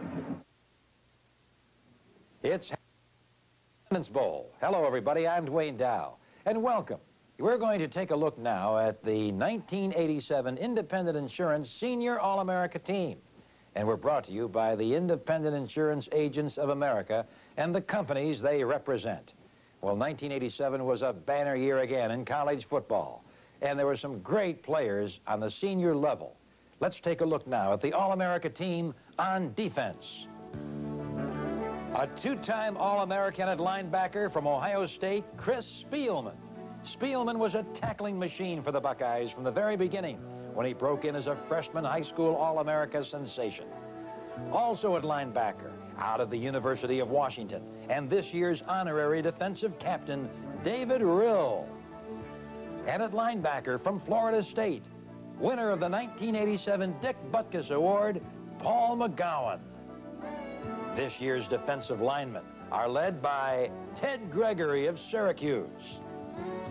The Tigers of Clemson relied heavily on defensive lineman Michael Dean Perry, his brother, the famous Fridge. Chad Hennings of the Air Force Academy is our third defensive lineman. He was winner of the 1987 Outland Trophy. Benny Blaze from the University of Miami Hurricanes leads an outstanding defensive backfield, including Ricky Dixon from Oklahoma and Chuck Cecil from the Arizona Wildcats. At defensive end, Daniel Stubbs from Miami and Darrell Reed from Oklahoma. The punter, Greg Montgomery from Michigan State. And that concludes our defensive team in the 1987 Independent Insurance Senior All-America. Now a look at the 1987 Independent Insurance All-America team on offense. At center, from the Fighting Irish of Notre Dame, Chuck Lanza. At guard, from the Oklahoma Sooners, Mark Hudson. At the other guard, from the University of Nebraska Cornhuskers, John McCormick. At the tackle positions, from Auburn, Stacy Searles. And from Michigan, John Elliott. The tight end is a two-time All-America from the undefeated Oklahoma Sooners, Keith Jackson. The wide receiver, the winner of the 1987 Heisman Trophy from Notre Dame, Tim Brown. In the Independent Insurance Senior All-America backfield, one of the most explosive in years, the leader is Don McPherson, the quarterback from Syracuse, leading his Syracuse team 11 wins and no losses into the Sugar Bowl. This year's All-America running backs, Gaston Green from UCLA, a darting runner. He can go inside, he can go outside. He was the focal point of the UCLA offense. And out of Michigan State, Lorenzo White, an outstanding, slashing, driving runner who leads Michigan State to its first Rose Bowl berth since the Duffy-Doherty era. Winding up our All-America team is punter place kicker David Treadwell, who has done it all for the Clemson Tigers. And a special salute to Mark Zeno, Tulane's flashy wide receiver, who is the NCAA pass receiving leader. So there they are. What a group of outstanding senior ball players. The 1987 Independent Insurance Senior All-America team. Now let's go back to the Independence Bowl and meet the co-captains. Thanks, Dwayne. We have with us the honorary co-captains of the Football News Senior All-American Football Team, linebacker David Rill of Washington, wide receiver Mark Zeno of Tulane. David, congratulations to you. Thank you. I'd like to accept this award on behalf of the defense and thank the Football News for this great honor. Mark? I'd like to thank Football News on behalf of the offensive unit. Okay, and check out the rest of that team in this week's edition of the Football News. We'll be back with more from the Independence Bowl in Shreveport right after these messages from your local station. In time of possession in the first half, it's fairly even. In fact, Washington with 14:23 time of possession has a little less than Tulane. Yeah, that's very close, and Tulane's had its opportunities, as we noted earlier. They just haven't been able to put the ball in the end zone, but they've got good yardage in throwing the football. And as you look at the receiver breakdown, here's a factor. Mark Zeno, all-time NCAA receiver with only 3 receptions for 62 yards.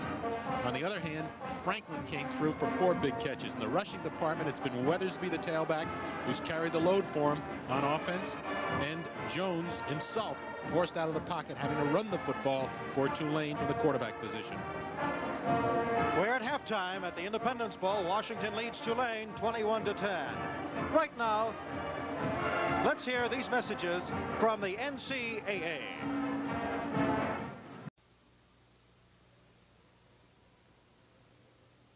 The second half of tonight's Independence Bowl is being brought to you by the Independent Insurance Agents of America and the companies they represent. And by 3M, worldwide sponsor of the 1988 Olympic Games. 3M, supporting the dream.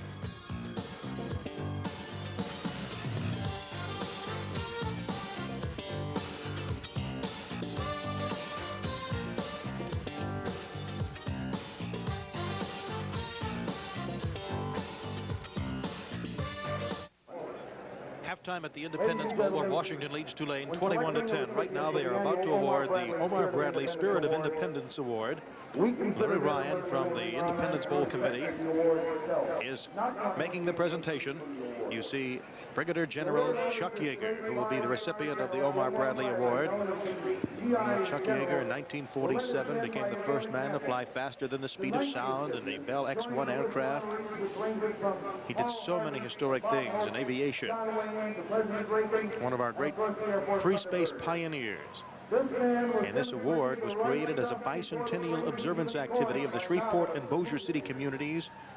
The Independence Bowl was established in 1976 by the sponsoring organization, the Sports Foundation, and this award, after the death of General Bradley, who was the first recipient, had his name added to it. And Brigadier General Charles E. Yeager, or Chuck Yeager, will be the proud recipient tonight. Later, he flew twice the speed of sound. He flew combat missions in Vietnam. He now holds over 40 aviation records, and in an age most men and women would be considering retirement, he is still flying the fastest aircraft around. But beyond all of his accomplishments, his awards and recognition, and beyond the movie and books about his life, most air travelers know him by the professional style that pilots demonstrate. His cool, calm presence of mind while testing aircraft at the edge of the Earth's atmosphere became the role model for an entire generation of military and commercial pilots. Even his vocabulary and tone of voice have become the standard of the air. Ladies and gentlemen, please welcome the 1987 recipient of the Omar Bradley Spirit of Independence Award, Brigadier General Chuck Yeager.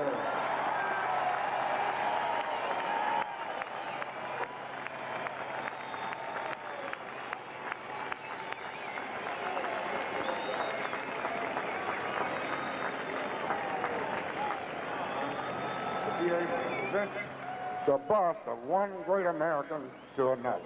Thank you very much. Thank you very much. It's really nice to be down here in Louisiana because having spent 34 years of my life in the Air Force, the relationship of the people from Louisiana, and especially here at Shreveport, has had with the Air Force is something that's outstanding. And we appreciate that because it means a lot to us. And tonight when I was up there watching the band unfurl that great big American flag, I could have no other thought than how wonderful it was to see a flag like that here in this state. The only thing that would have made it better is make it big enough to cover the whole state, because you all deserve it. Thank you very much. Ladies and gentlemen, the recipient of the 1987 Omar Bradley Spirit of Independence Award, Brigadier General Chuck Yeager. And he's in some outstanding company. President Reagan, John Wayne, Danny Thomas, Art Linkletter. Vietnam veterans all have been recipients of this great award here at the Independence Bowl. We've had some interesting first half highlights with Washington leading Tulane 21-10. Bob Casciola, take over. Here's the first touchdown score. They come from a full house backfield. They just hand the ball back to Tony Covington, who knows how to find the end zone, and there he is for a 3-yard run. Here's Mitchell Price, the defensive back who also returns punts, returning 44 yards. The punt for the score to tie the ball game at 7-all. And then the veteran quarterback Chris Chandler went to work 17, and we see him here hitting his tight end in the end zone, number 89, Bill Ames, for the second score. Big score for that big tight end, and he comes back now off a play action or off a quick drop back and puts it on the end line in the end zone for his wide receiver, number 7, Darrell Franklin, for the final score, and they're up 21-10 at halftime. Washington and Tulane, two opponents that didn't think they were going to meet at all this season, and both have to get a monkey off their back. Washington has not won on the road, and Tulane hasn't had a bowl game since 1980, so they're both fired up, and we're expecting a lot more fireworks in the second half. Throughout much of the first half, Tulane's defense would bend but not break. However, Chandler, with the experience and that behemoth offensive line to work behind, has started to flex their muscles in the second quarter. Mixing up their plays beautifully with the run, utilizing Vince Weathersby as tailback, Aaron Jenkins as fullback, and throwing the football to his wide receivers, Darrell Franklin and Brian Slater. Chris Chandler had an outstanding first half. Right now, we've got one of our sideline reporters standing by. Let's go down to Lanny James. I don't know if you people realize it, but this is really a football country. Terry Bradshaw, Joe Ferguson both played their high school football right here in Shreveport. The state of Louisiana have a great year, as you can see, with Tulane, their first winning season since 1981. Down at LSU, Coach Mike Archer in his rookie season had the Tigers at 9-1-1. They'll match up in the Gator Bowl against South Carolina. And how about those New Orleans Saints? Probably the biggest surprise of all. Never had a winning season. Coach Jim Mora has that team at 10-3, headed for the playoffs in the city of New Orleans in an uproar. And just 100 miles away, over in Monroe, Louisiana, Northeast Louisiana University under Coach Pat Collins right now is playing for the national championship tonight. So capped off by the Independence Bowl tonight. Quite an exciting year for Louisiana football. Let's go now to Keith Shipman. With head coach Don James. Don, first half, what you wanted? Well, we gave up more yards than we made, but we put points on the board, and that was good. Our defense gave up yards and got off the field. They only gave up 3 points. The downfall again was that punt team. We gave up a quick, easy score with the punt return. Now, what adjustments do you make at halftime to stall Tulane's wide-open offense? Well, the biggest problem we have right now is containing the quarterback. That's where the really big plays came from. So we've got pressure on him, but we've not been able to tackle him, wrap him up. It starts with containment. Don, good luck in the second half of the Independence Bowl. Thanks. Husky head coach Don James. The Huskies lead Tulane 21-10 at the half. We're getting ready for third quarter action. There's a good shot of Chuck Yeager receiving the Omar Bradley Spirit of Independence Award, and it's quite an honor indeed. And he certainly charmed the fans here at the Independence Bowl, recounting his days in the Air Force in the state of Louisiana. And I'll tell you what, it's getting a little bit cooler here tonight, but the weather has been very nice. We've had rain for about 24 hours, right till about 4:30, and the field was covered. Field was covered, and the field is very fast, and it hasn't affected play at all. So the crowd came out. It's been a day, great day, and a great 2 or 3 days for both these teams. The choice, of course, now goes the other way, and Washington will be kicking off to Tulane here to start the third period. Well, they've chosen the defensive end zone. They want that wind at their back. It's coming from the south. Very important here now for... And I just want to interrupt Bob for a second. We've lost some of our power here at the stadium. And we were mentioning that storm, and there we've got some back. It's got things standing on end a little bit, but now we're back, and we're glad that we can bring you television coverage of the Independence Bowl. Very important for the Tulane football team, specifically on their offense, to get it going here and get a drive and get the ball upfield and hopefully get some points and get right back in this ball game early. Brownlee's kickoff is taken at the 10-yard line by Pierce, and he gets to the 25-yard line. So Tulane will start trailing 21-10 in the third quarter of play. Steve Grad and Bob Casciola with you on the booth. Manny James and Keith Shipman on the sidelines.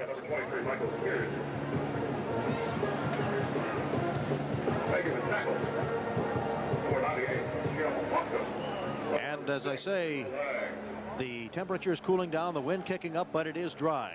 And Terrence Jones will try to get his team back. They had 2 missed field goals in the first half. They have a wing back on the left side, a single running back, and Jones fires it to the left side, a short gain. Good tackle by Bo Yates. And Zeno was the recipient of that pass. Bo Yates, the outside linebacker to the weak side of the field, came up and played the wide receiver that time. Zeno kept him to a fairly short game of 3 yards. They'll give him that.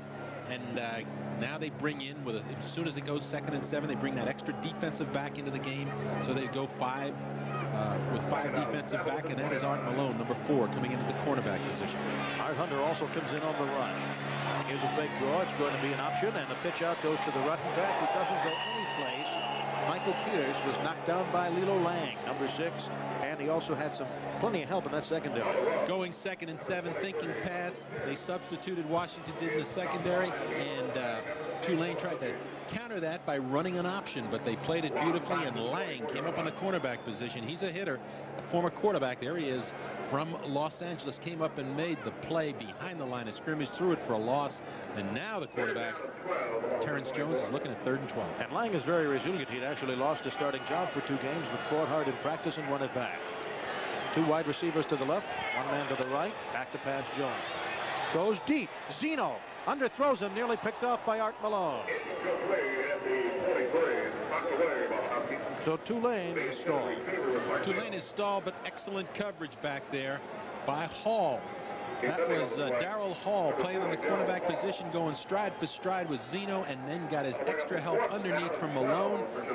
And again, the Husky defense, the Washington Husky defense, comes to the fore. They put pressure on the quarterback, and their secondary has just played beautifully against three very fine receivers for Tulane. Demoy Williams, the deep man for Darren Smith's punt.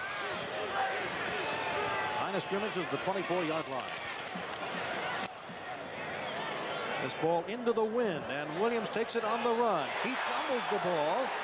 Big scramble for it. It had touched him, and it went out of bounds, and I'm waiting for the official to decide. It'll be the Huskies. We have 13:24 to go in the third quarter of play at the 1987 Independence Bowl game. The score, the Washington Huskies 21, the Green Wave of Tulane 10. First and 10 for the Huskies on their own 39 after that punt was fumbled out of bounds. Washington maintained possession. There's Chris Chandler. That's what he's done tonight from the air. 2 touchdowns, which ties an Independence Bowl passing record shared by many other quarterbacks. Tight end goes in motion. Out of the split backfield. Give is to Jenkins, and he gets up to the 45-yard line. We mention the backs all the time, but Bob, those offensive linemen deserve a lot of credit. Excellent job up front. At left tackle is Rick McLeod, a senior. Kelly John Lewis at left guard, number 66, and of course Bern Brostek, the center, has done an outstanding job, both in a normal situation and with the shotgun. Frank Lutu at the right guard position, and of course the big Mike Sandowski at the right tackle position, and they are big. 2nd and 5 from the 45. 12:49 to go in the third quarter of play. The pitch to V-Dub Weathersby, and he's close to a first down. He's getting tackled by Lenzer Burton, and there's a good example of Washington running, and the secondary was told, grab on for dear life and wait for some help. Good job by Weathersby as he found the hole. He slid to the hole, found the seam, guy upfield, and got good yardage, got a first down. There is the Tulane defensive line. And you see the comparative sizes, and that's a young defensive line. Chambers is a senior. Brown, of course, is a freshman. So it's a first down at the 49-yard line. Washington leading 21-10, third quarter of play. Chandler rolling to his right. Tucks it away. Gets a few yards, and he's hauled down by Leroy Brown from hometown Shreveport, from Northwood High School. And we mentioned the fact he's only a freshman, 16 solo tackles this year, great speed, and he made a fine play on the quarterback, chasing him down on the sideline as Chandler was forced, one of the few times tonight, forced out of the pocket and had to run with the football. He's a good example, as Leroy Brown, of the typical inexperience on Tulane. There's Chandler's career bowl record. He didn't play in the Orange Bowl as a freshman. But 47 of the 87 scholarship players on Tulane have never played major college football till now, till this season. 2nd and 8. Give us to the first man through. Tony Covington, the fullback. Harvey making the tackle. He was real active in the first quarter on defense. He was the mainstay of the defense, was Richard Harvey, the team leader, who came in and made the play behind the line of scrimmage and never gave the fullback Jenkins a chance to make the cut, and now they're forced to a 3rd and 7. They take their tight end Ames out of the game, bring an extra receiver in Petrock. Excuse me, it's Brent Lockney, number 91. And what a thing about Lockney, who's on the left side, he was playing intramurals, and they were so hurt on wide receiver, they brought him in for the scout team. He was so good that now he is in the game. Second on the depth chart, and the whistle had blown. Perhaps there was movement. The whistle blew before the play. Let's pick it up. Southeastern Conference officials working tonight.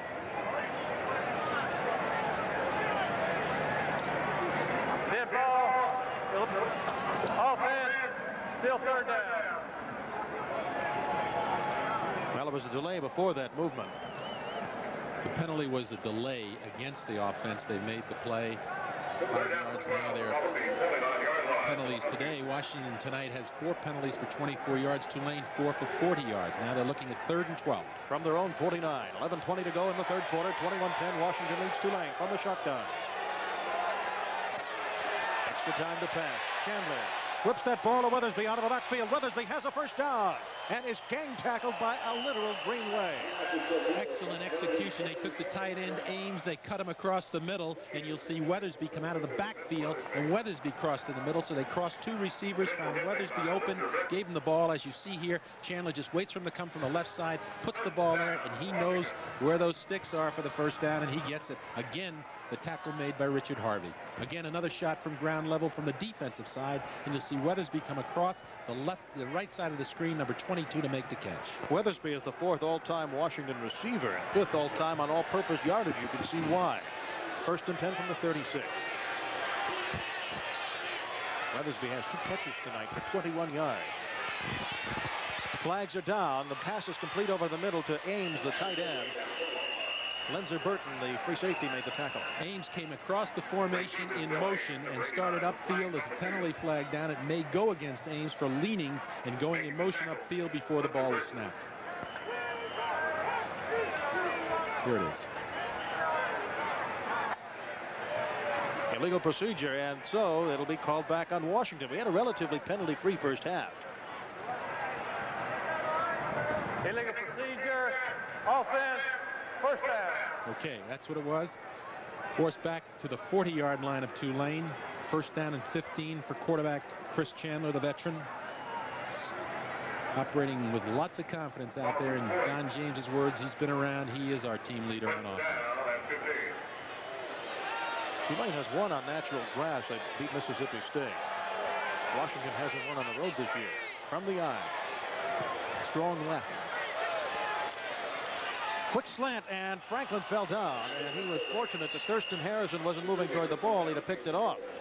He caught Harrison in single coverage over there. Harrison backing off, and he just wanted to run a little slant in front of him, break him up in the seam, and it was open. The ball, as you know, was there, but he slipped. Second down and 15. Let's talk about the field position. Our conditions, actually, on the crown of the field in the middle, it's relatively dry. Along the edges, however, it's moist, and we've had rain for 24 hours prior to the game tonight. The field was covered, but it's still kind of moist. Here's how this drive is going on 2nd and 15 from the 41 of Tulane. Washington's ball. Chandler's got a man open. Weathersby, what a catch out of the backfield. Richard Harvey making the defensive play. He came from a position out of the backfield where the linebacker had to cover him that time, and the ball was thrown a little bit behind him, and he turned and concentrated on the football. Watch Harvey trying to pick up on him right there, number 95 on 22, and watch the concentration on his back as he makes the catch as he's going down. Excellent execution, and the veteran came through there, the junior Vince Weathersby from Los Angeles. And here's the play again from another angle as the quarterback Chandler puts the ball right over the defender. Beautifully thrown. After that 22-yard reception, it's 1st and 10 from the Tulane 18. 21-10, Washington leads. Third quarter of play. Weathersby, the reverse. They smell it and tip him up. Beautiful, beautiful play.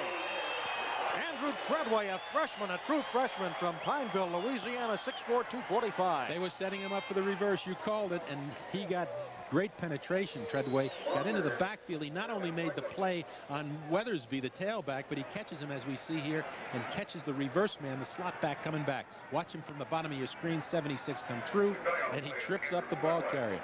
You can't do it any better than that. A 10-yard loss on the play, so it's 2nd and 20. 9:14 to go, third quarter of play. Washington out of the eye. Strong to the right side with a man in the slot. That's Franklin. Here's the pitch out. Weathersby again trying to cut the left side. He's wrestled out of bounds by McKinney and by Lonnie Marks, number 86. They came on a passing down, 2nd and 20, ran the option back into the sideline, and Martz, the defensive end, played it very well. Came up, kept it to a short gain, and is going to force a third down. Now remember, Washington has a very strong wind at its back in case Brownlee has to try a field goal. They have not had to try any so far tonight. They've got Lockney and they've got Slater out to the right side. Franklin to the left out of the eye. Lewis, one of the running backs, a freshman, number 20.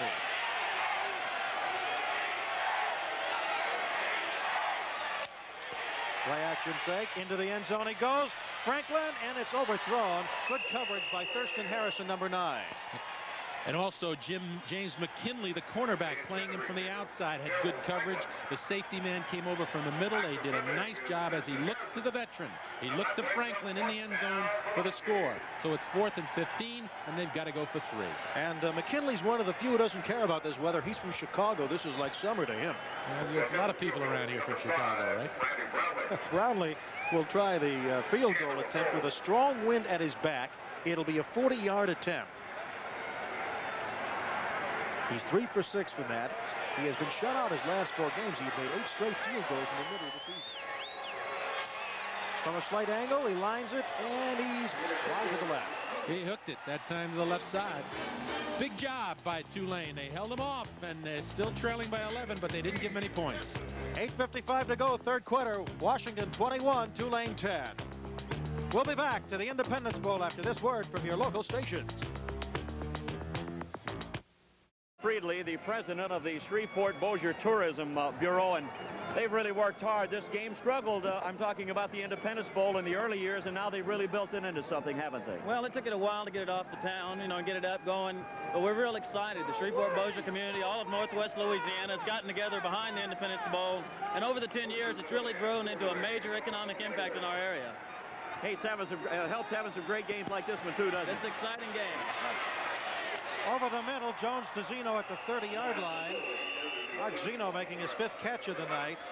DeMoy Williams on the coverage. I'll have to just add a little something. Shreveport and Bossier couldn't have been any friendlier, and they do such an outstanding job. They're the smallest area to host a major bowl, and they really put on a first-class show. Well, a comment made the other night by the Washington players and coaching staff was interesting when they said, we've gone to major bowls, the Rose Bowl, and many bowls were just a function, were just a part of it. Here, they really go out of their way to make you feel you are the reason that we have the bowl.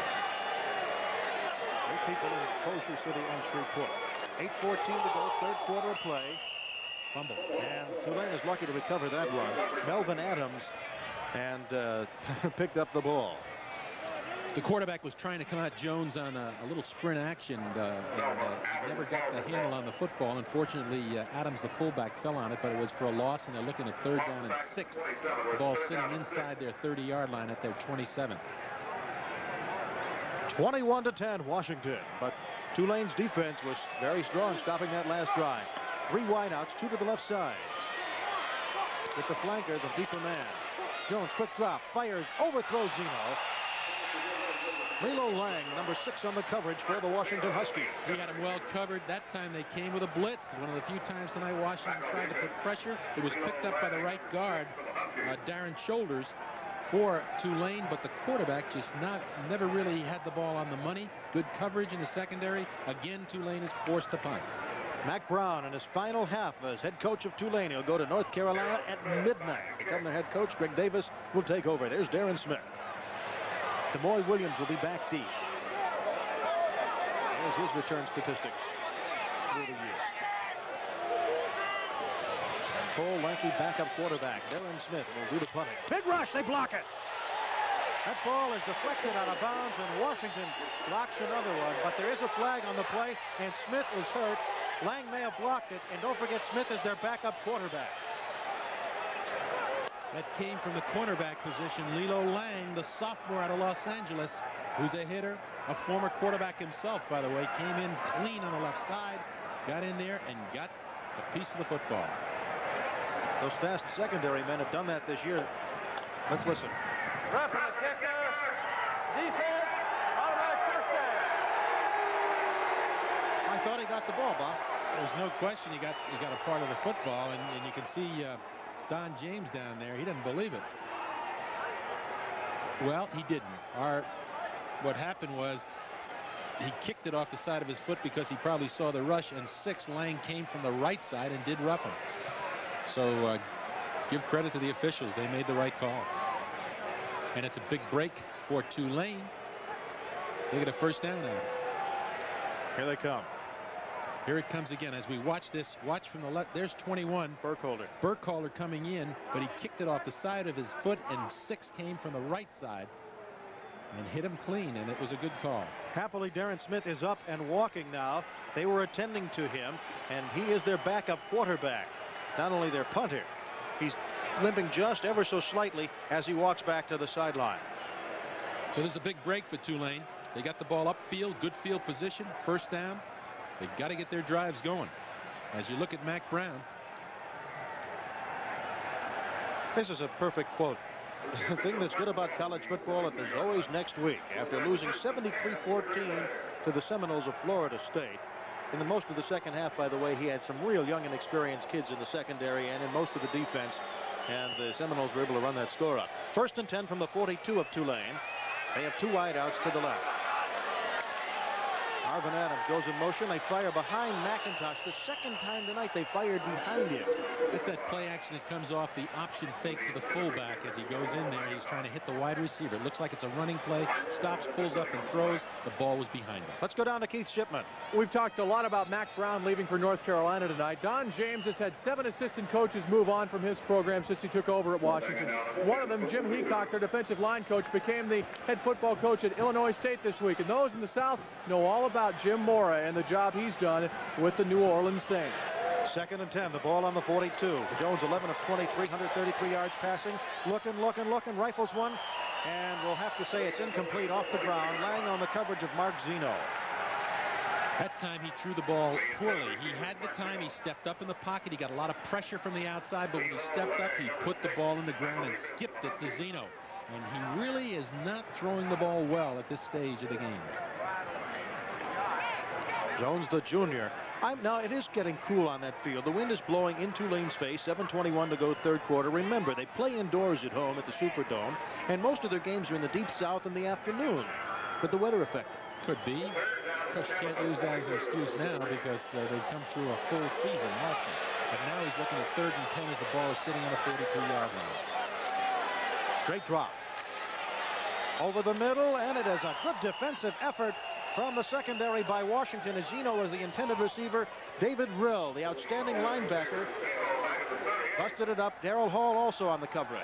Hall is a safety man. They moved him to the cornerback position. He was a top tackler in the secondary. He's very rangy. He's got great speed, and you'll see number 40 come from the right of the screen to get his hands on that football as the intended receiver, Mark Zeno, hits the ground. Big play again by the secondary. There's Darrell Hall from California at 6'3", 201 pounds. That's a luxury to have somebody that big in your secondary.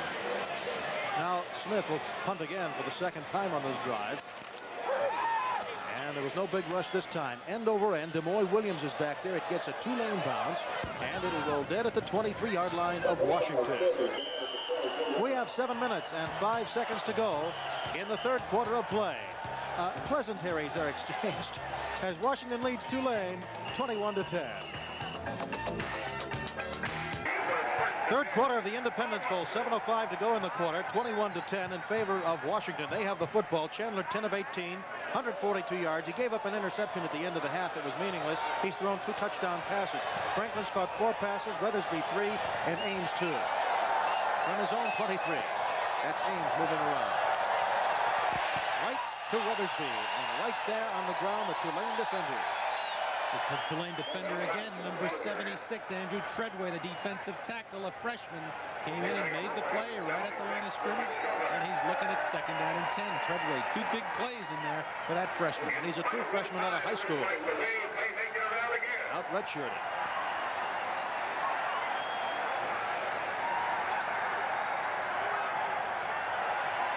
Again, Washington was stopped on its attempt to get some points on the board with a field goal try. There's a local television station's got a light up there, and now the crowd you hear cheering is the wave. They're doing a wave on this side of the field. They're trying to keep warm. The temperature's going down. Here we go. 6:33 to go, 3rd quarter, 21-10. Washington leads Tulane. 2nd and 10 on the 23. Temperature 56. Wind chill has got to be less than that. But they'll take it. There's no rain. Meanwhile, Washington wants to capitalize with the wind at their back in this 3rd quarter from the shotgun.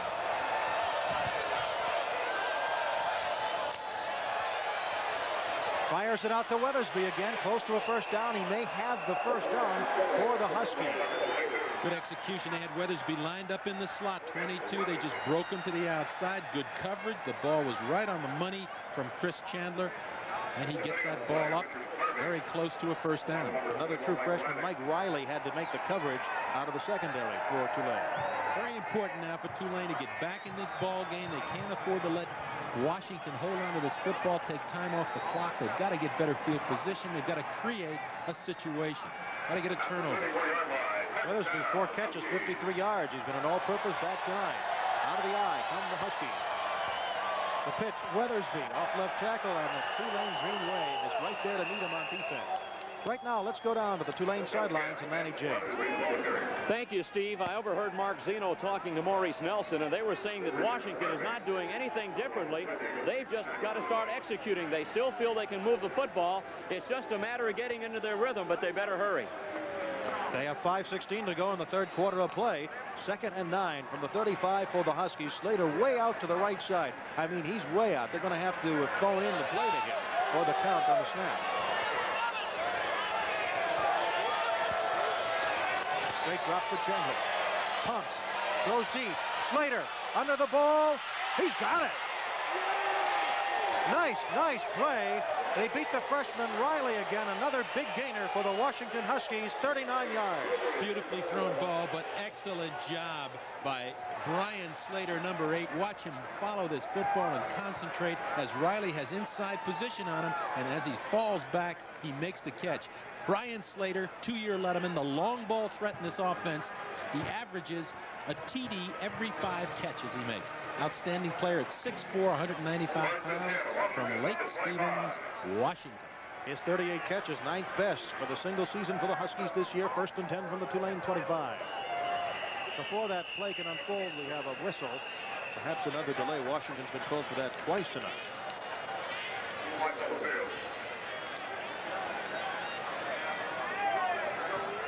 By the way, that increased Chandler's passing, 12 of 20 for 192 yards. Ball foul. Illegal seizure. Offense.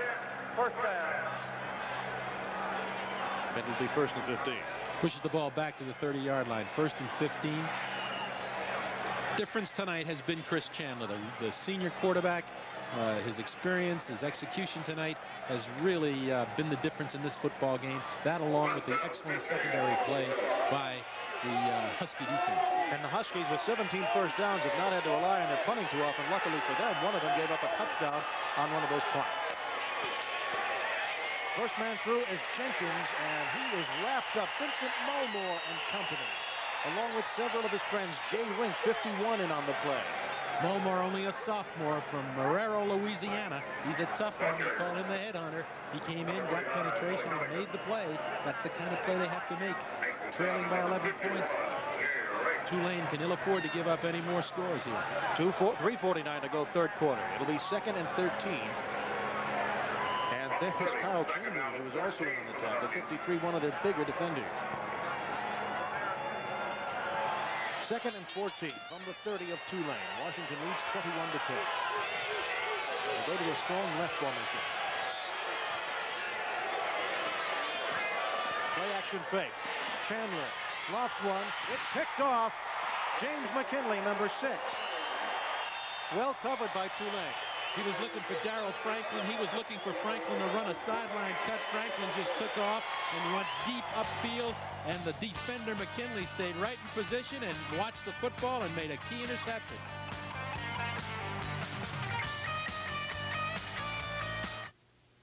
Washington thwarted for the 2nd time in this quarter after that interception by McKinley. He has 2 interceptions this game. It ties an Independence Bowl record. 1st and 10 from the 13. Jones, a little pass out to Hunter. And Hunter's caught from behind at the 20-yard line by 99 Jeff Kohler. Nice interception. Great interception. Good play there. That time he swings the ball out to his back. Gets him into the flat. Here we see it. A little play fake. This is the interception. As Chandler drops back, he's looking to go deep to number 7, to the sideline for Franklin. Franklin runs deep, but James McKinley, number 6, steps right up and makes the key play, and they got the ball back on their own 19-yard line, 2nd and 4. 2:45 to go, third quarter of play. 21-10, Washington leads. There's a design rollout. He keeps the ball on his own option. Knows where those first down markers are. Hopscotches the sideline for a big pickup to the 35-yard line to Jones. You can't say enough about Terrence Jones' athletic ability. That time again, he shows what he can do. He gets out of the pocket, gets away from the rush, Gets upfield, gets the first down, gets out of bounds, and stops the clock. And the ball is sitting now on the 32-yard line for Tulane. 12 rushes, 66 yards for the Tulane quarterback. But still, you've got to talk about the job that Washington has done against the wide receivers, particularly Mark Zeno, who's really been not very obvious or present in this game up to this point. But he made one great catch early in the game, and it set up a field goal. Back to pass is Jones on 1st and 10, and there we have a big sack by the Huskies. They all came in there. They couldn't hold the floodgates. Martin Harrison has 3 sacks this season, and Jones was the recipient of his 3rd one. He's the strong linebacker. He plays on the tight end side, and that time he came with the rush, came inside. Nobody picked up on him as the tight end released, and he got clean shot at the quarterback, threw him for a loss, 2nd down and 16 for Terrence Jones and the Green Wave of Tulane. 2 minutes, 3 seconds to go in the 3rd quarter of play. 2nd and 16 after the sack. 3 wideouts, 2 to the left side. Rolling left is Jones. Still looking, and he is going to look right in the white jersey, led by DeMoy Williams, number 11 for Washington. The flag is down on the field here. We've got a flag down in the back. That was the design rollout again. He drops back and then dashes to the left side, tries to get around the corner. Washington's getting used to that, came up and played it very well. The cornerback Williams stayed and held his ground, made the play. It looks like this penalty, if they take it, will go against Tulane. Lifting. Offense. Half a distance. 2nd down. And you can see the frustration in Terrence Jones now. He's looking upfield, trying to look for receivers. They're not there, and he has to tuck the ball and run with it. And I think Washington will take that. They'd rather have him running with the football, trying to contain him, and putting the ball upfield for the dangerous receivers he has, particularly in Zeno and McIntosh. Tulane penalized 5 times, 53 yards. It'll go 2nd and 29 from their own 13. One thing, though, the Tulane defense has held Washington scoreless this quarter, and Washington's had the wind at their back. Quarterback draw attempt, and Jones gets a little bit to about the 18 or 19-yard line. Darrell Hall in on the tackle, number 40. Hall made the play. He was really... The play was made originally by David Rill, the linebacker, who got upfield and made a hit on him and stumbled him a little bit and gave Hall a chance to come over and make the play. But Washington's doing a good job now of keeping Terrence Jones inside, not letting him get on the corner with any chance to really make big yardage. 3rd and 24 for the Green Wave. They trailed 21-10 1 minute ago, 3rd quarter at the Independence Bowl. Jones looking, waiting, fires it in the middle, and it is incomplete. It hit a couple of Washington defenders. They banged each other up. Burkholder and Lilo Lang collided, and that's why they didn't intercept. He was looking for McIntosh deep, but he was throwing into the wind, and as you saw, that ball fluttered on him a little bit, and almost he came close to having it intercepted. There's DeMoy Williams back, and Smith has been very, very busy because Tulane has not made their last 6 third down conversions. You saw that long 61-yarder. And they are punting into a wind. And this one is going to just stay dead at about the 48-yard line of Tulane. Wind was really a factor there. He kicked it again poorly off the outside of his foot, and it died on him just over short of the 50-yard line. But it was not a good punt, and the wind did not help. 41,683 in attendance at this 1987 Independence Bowl game. They just saw that 29-yard punt. And with 40 seconds to go in the 3rd quarter, Washington will try to get on the board with that wind at their back. The Independence Bowl, 12 years old and continuing to grow. They've had every major conference now represented with the Pac-10 and Washington Huskies this year. 1st and 10 from their own, however, from Tulane's 47. On the eye. Chandler unloads it. That's to Jenkins. He's got a 1st down. And he's finally banged out of bounds. Troy Wetzel, 39, covering. That time he got pressure from Lenzer Burton, who came up on the corner in blitz. They run a bootleg to that side, and Jenkins, the fullback, just slipped out into the flat, and the experience of Chris Chandler showed up as he dropped the ball off to Jenkins. turned what could have been a loss into another first down and good field position for Washington. That just about equaled his longest reception of 16 yards. So it's 1st and 10 from the 32. Half a minute to go, third quarter. Washington win it back. They have a tight end in the slot out of the eye. Slater to the left, Franklin to the right. Weathersby, the tailback, maybe a yard. Good rush that time by Leroy Brown, slowing up the play. The local guy from Shreveport. Leroy Brown, the freshman, came in, got a piece of the fullback just before he could get any steam going, held him to a short game. Time is going to run out here in the third period. Mac Brown will only have one more quarter to coach the Green Wave before he moves on to North Carolina. Greg Davis will take it over. We are at the end of 3 quarters of play of the Independence Bowl. The score, the Washington Huskies 21 and the Green Wave of Tulane 10. At this 12th annual Independence Bowl, 4th quarter just starting. Steve Grant and Bob Casciola with you in the booth. Keith Chipman, Manny James on the sideline. 2nd and 8 from the 30 for the Huskies. That's an easy one for you to see, folks. McLeod jumped offside. And here's a guy who's going to be in the Hula Bowl and other postseason All-Star games. Even he can make a mistake. Illegal procedure, offense, 2nd down. He's a big one. He's 6'6", 280, so you couldn't miss him as he jumped off sides. The left tackle, Rick McLeod, out of Bakersfield, California. Boy, these guys are big, and they're experienced. Although they'll get Sadowski back, he's a junior. Kelly John Lewis is a junior, and Rostick, the center, a sophomore. Chandler tonight, having one of his best games of the year. Pump fake, going deep. Slater goes down. No flag. Incomplete. No flag because there's excellent coverage back there. He was double covered as Mitchell Price came over from the safety position to double on him, but he was well covered by James McKinley. Here it is. Drop back action. Little pressure from the right side, but he steps up. Gives a little pump fake, and here comes number 6. But watch the coverage here. And he's right on his outside shoulder, and both had access to the football. Good job. 14:54 to go in the 4th quarter. 21-10 Washington. Washington now has out possession time. Tulane, 23 minutes, 16 seconds to 21:44. 3rd and 13. Big draw. Big rush. Here's Chandler. Fires away, and a completion to Weathersby to the 25-yard line. What a great effort by Chandler. Let me tell you, he's running right at the sideline. He throws across his body and still completes the ball to Weathersby, who has a linebacker dropped all over him. This is really some play by Chandler. Look at the pressure here, and watch this throw. Right there, sidearm, and there's Weathersby to make the catch. Burton and Riley on the tackle for the Green Wave.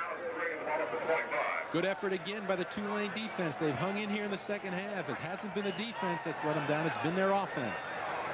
Ball sitting on the 25-yard line as the Huskies here are going to go for 3. They're kicking into a wind. Very stiff wind, I might add. It'll be a 42-yarder for Brandy Brownlee. Chandler the holder, perhaps a fake, but I doubt it. 14:01 to go in the 4th quarter. Brownlee from the near side, hash mark.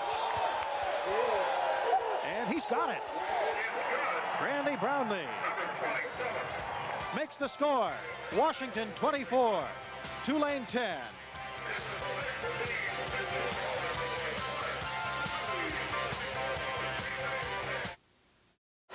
James Toney on the near side, Michael Pierce on the far side, and my apologies.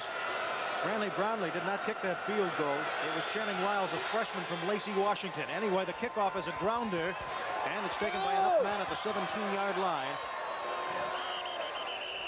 where he is hit. Let's go down to the Husky sideline and Keith Shipman. One of the reasons we saw Channing Miles kick the field goal is because Don James has been disappointed in the kicking game this year. The kicking game built the tradition at Washington. It produced All-Americans Jeff Jager and Chuck Nelson. The Huskies ranked last in the Pac-10 in punting this year. Don James not pleased at all. He's trying to shake things up a bit. All right, Keith, thank you. By the way, there's a big fan of the Green Wave, Gumby, making his appearance here. Washington brought everybody but the 4th-string equipment people on this road trip.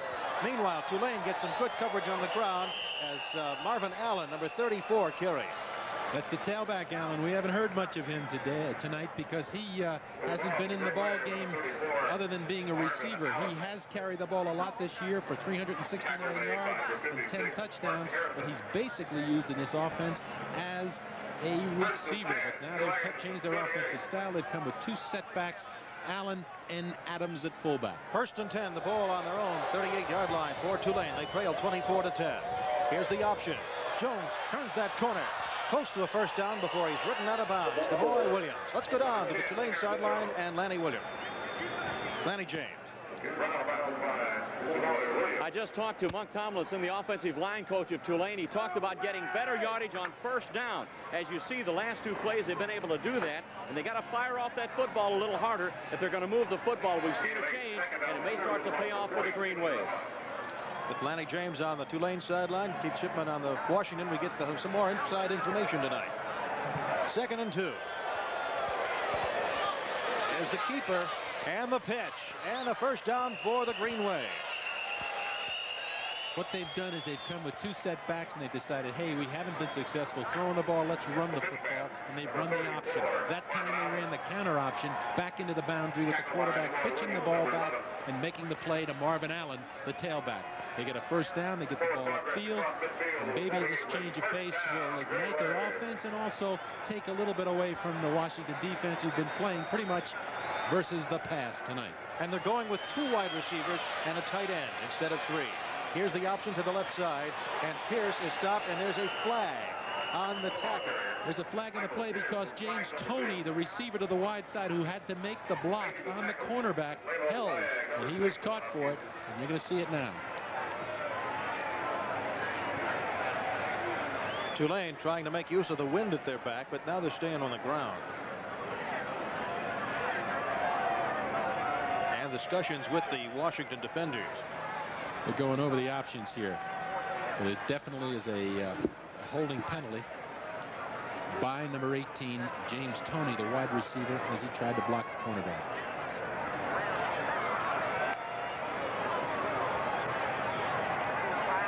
Holding. Offense. First down. But a long way.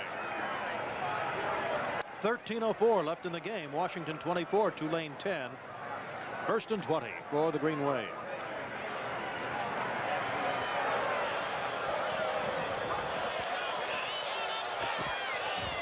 Coming in is Maurice Nelson, number 21, the last man in. There's the penalties tonight. Most of them in the second half. Ball on Tulane's 42-yard line. There's the fake fullback dive. The pass is complete to Zeno. He's got some running room, and Zeno down to the 32-yard line before Tom Erlandson makes the tackle. That time they ran the option away. They ran the option, took 1 step, play action off of an option fake, and he came back and threw back to Zeno, running the slant. This is beautifully executed. There's the fake to the fullback, 22. He pulls up, he throws back, and look at this catch by Zeno. Perfectly thrown, beautifully elevated. That's what made this combination go. You gotta have a few more of those to get the end zone. Picked up 26 yards. He's now got 6 catches for 98 yards. And Washington is all over Michael Pierce. Art Hunter, number 94, and White for the defense. Jay Roberts helped him out. 12:10 to go in the game. Plenty of time left for them. If they get on the board here early, they can hang in there, but they've got plenty of time. Great field position. 2nd and 11.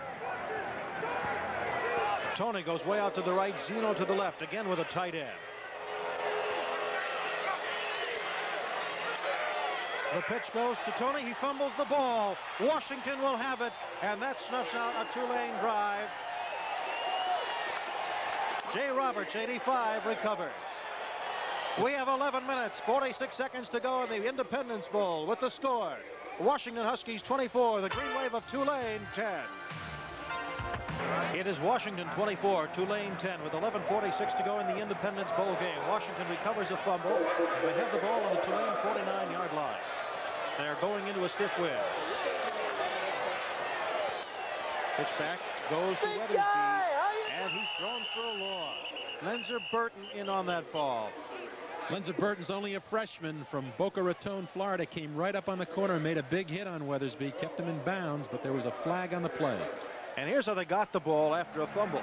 This is going to be a reverse off the option fake. He pitches it back to his wide receiver, James Toney, who fumbles the ball, and out of from the back comes number 85 for Washington, who is Jay Roberts, a defensive end, to make the recovery and give him good field position. Bo Yates was the man who stripped the ball from him. The flags are down. The discussions are on.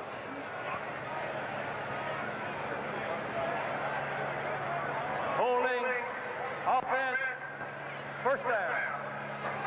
They took the penalty to push him back, get him deep in their territory, a little deeper in their territory. And here's where the Pac-10 will be represented in postseason play. Washington here in the Independence. The Rose Bowl will have Southern Cal. UCLA travels to Hawaii for the Aloha Bowl, and the Freedom Bowl, which folks watching on Mislu TV Sports, will feature Arizona State. 11.5 minutes to go in this football game. Washington first and 21 from their 40. Ames in motion again with a split backfield. Chandler to pass. Gets a good block. Fires it over the middle to Ames. And he's close to that first down territory. Got a big chunk of real estate back before he cracked it. Big, beautiful job by the quarterback here as the tight end 85 Ames came across the formation and then comes back over the middle to catch the ball, and the quarterback Chandler just waits for him to come open. He's had a big night tonight. Number 89 Ames, the big tight end. Excellent job. Hang on and wait for help. And by the way, 66 Kelly John Lewis for a great block, enabling Chandler to have a chance to throw that ball. 2nd and 4 from the Tulane 43-yard line. From the eye come the Huskies. They lead 24-10. Leslie, happy for the field too. Go Huskies, go. Chandler to Slater, and it's incomplete. That time he came, he was forced out of the pocket looking for Slater deep. Slater was double covered that time. He had Lenzer Burton and Thurston Harrison double teaming him on the outside, well covered. Ames tonight has 3 receptions for 35 yards and 1 TD. He came into this game for the season with 14 receptions and 142 yards. So Bill Ames, the big sophomore from Spokane, has had a great night tonight. Yeah, and he didn't become a starter till the 8th game when they played Oregon State. Because he had an ankle injury against Washington State. They were wondering if he wasn't going to play. He started the year 4th on the depth chart from the shotgun. And 3rd and 4. And Slater could not get to that ball. Came with a safety blitz that time, with a blitz that time. They brought Vincent Mulmore, the linebacker. He came in clean. He got to Chandler just as he delivered the football. Chandler's up. And again, the defense for Tulane does a nice job in holding the Huskies from getting in the end zone. Huskies will be punting to Mitchell Price, and Eric Kenton, who had one of his punts run back for a touchdown, will take the snap and punt it into Tulane territory. Price is back at around his 12. Low snap. He's going to try it. Keep it from going in the end zone into a wind. Nice bounce, good coverage, and they stop him on the 1. An excellent punt by Canton, good coverage by the Huskies, and Tulane's got 99 yards to go. 10:19 to go in the game. Washington 24, Tulane 10. Northwest Airlines is a proud television sponsor of both the Winter and Summer Olympics and tonight's Independence Bowl. No matter where you want to fly, chances are Northwest Airlines can get you there. We fly all over the world to 200 cities in 20 countries on 3 continents, so when you fly... And Jones nearly wrecked for a safety. He was the intended receiver, if you can call it that, but he was just glad he was around. We got to give credit to a young freshman by the name of Mark Kilpack out of Beaverton, Oregon. He's the guy that got down and made the play on that punt to put Tulane in such bad field position. Here we see the scene from the end zone as Jones drops back and tries to make the pass to Zeno. He's got a lot of pressure on him. In on there, of course, was Habib, the big nose guard who's played well tonight, Brian Habib, the senior, along with Jay Roberts. And he just got up. He had his helmet taken off. Let's look at this guy. This guy is quite an entertainer. He wrote a special song for the Independence Bowl party a couple of nights ago. Every team's required to entertain. And Washington has always had a song for every bowl they've gone to 9 straight. It was to the tune of Jingle Bells. It brought down the house. There he is. He's coming off the field. His eye looks puffed up. He must have got poked. But not only is he a good football player, he's quite a composer. Quite a talent. 2nd and 10 from the 1. They just want to get out of that end zone. He flips it out of bounds. They've got, there were 4 people covering on that pass against Marvin Allen as he tried to come out of the backfield and get deep. He had 2 linebackers in front of him, a cornerback behind him, and a safety man coming from the middle. They sort of sensed where that ball was headed. This is a tough position to be in for Terrence Jones. Everybody knows he's got to put the ball up. The ball's sitting on the 1-yard line. They're just coming after him. Very tough for any quarterback. He is so far away from the other end zone, they have to call for weather reports to find out what it's doing down there. Jones, 13 of 30, 164 yards and an interception tonight. 9:57 to go in the game. Boy, that's frightening when you're back there, almost a safety. Jones eludes the rush and gets out to a little safer territory at the 7-yard line before David Will stops him. They came again with the extra defensive back. That time it was Tony Zachary coming in as the 5th back, and they were really covering the wideouts, double covering the wideouts. He really didn't have a chance. He did well to get the ball out and give his punter a chance to get it off. Demoy Williams back deep for the Washington Huskies, and this man, Darren Smith, very happy with that 6-yard pickup because now he doesn't have to punt in the seats or from the seats. Got a little wind behind him here. 4 punts, 39-yard average tonight. Gets this one out toward Washington territory. What a good bounce. And Williams has to go back to the 30 to get it. Even with a run back, that was an outstanding punt to the 37-yard line. We have 9 minutes and 5 seconds to go in the game. Washington leads Tulane 24-10. And we'll return to the Independence Bowl after this word from your local station. 61-yard punt and the return. Washington takes over at their own 36-yard line. They lead 24-10. 9:05 to go in the game. It's 1st and 10. Steve Grant and Bob Casciola with you. We're delighted you're with us for this 12th annual Independence Bowl game. From the eye come the Huskies. Chandler bootlegging it to the right. Fires sidearm. Man trying to come back for the ball, incomplete. Franklin, the intended receiver. That was a bootleg all the way as he came out on this fake, came to the wide side of the field and was looking for Darrell Franklin running a deep sideline cut. But he was under pressure, and he threw the ball short that time. Good pressure this time from the backside of the Tulane defense. Fred Davis was chasing him down. Fred Davis is the best pass rusher for Tulane. He's another Chicagoan. He and McKinley from the defense. 8:59 to go in the game. Chandler, 15 of 28, 234 yards tonight. A pair of touchdowns, a pair of interceptions. From a split backfield, here's the pitch to Weathersby. Gets a block from Ames, turns the corner, and gets bounced out at the 46-yard line. Ames sprung him with a good block. Good block by Ames on the freshman Lenzer Burton, the cornerback. Ames came back, made the block, and gave Weathersby, who's been really the all-purpose guy tonight, running out of the backfield from the tailback position, catching the football coming out of the backfield. He's had a great night. That's the junior Vince Weathersby from Los Angeles. And he has had, he's really been the guy who's been doing it all season for this ball club. As his coach said, he seldom breaks it, but he always gets the most out of every play. We have an injury report on Jay Roberts, the defensive linebacker for Washington. You saw coming out with a puffy eye. He was poked in his eye, and he'll be okay.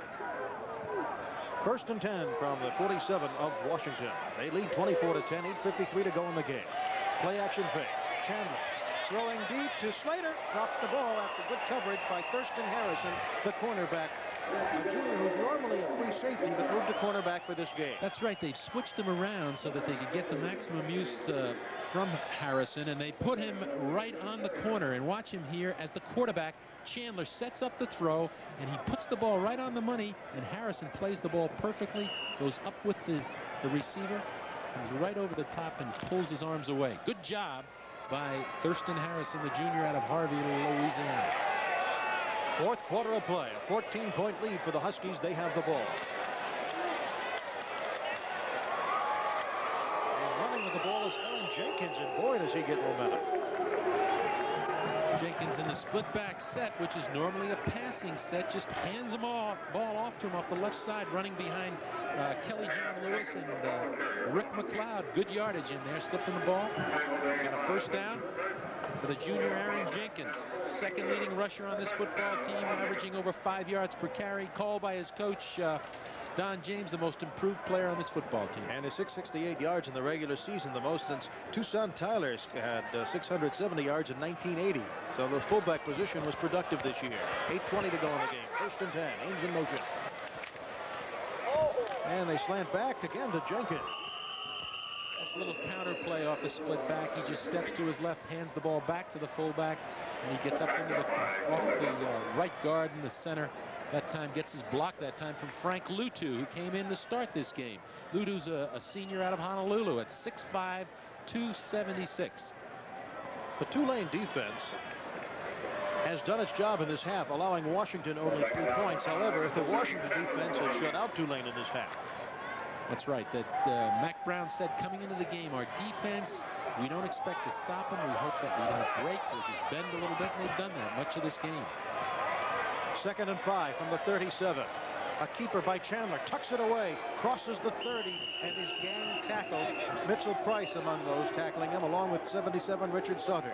Washington's got this game in complete control on offense. They're mixing up their plays beautifully that time. They ran the option. The quarterback kept the ball, and that's the experience and the balance they have in their offense, their ability to run and throw the ball.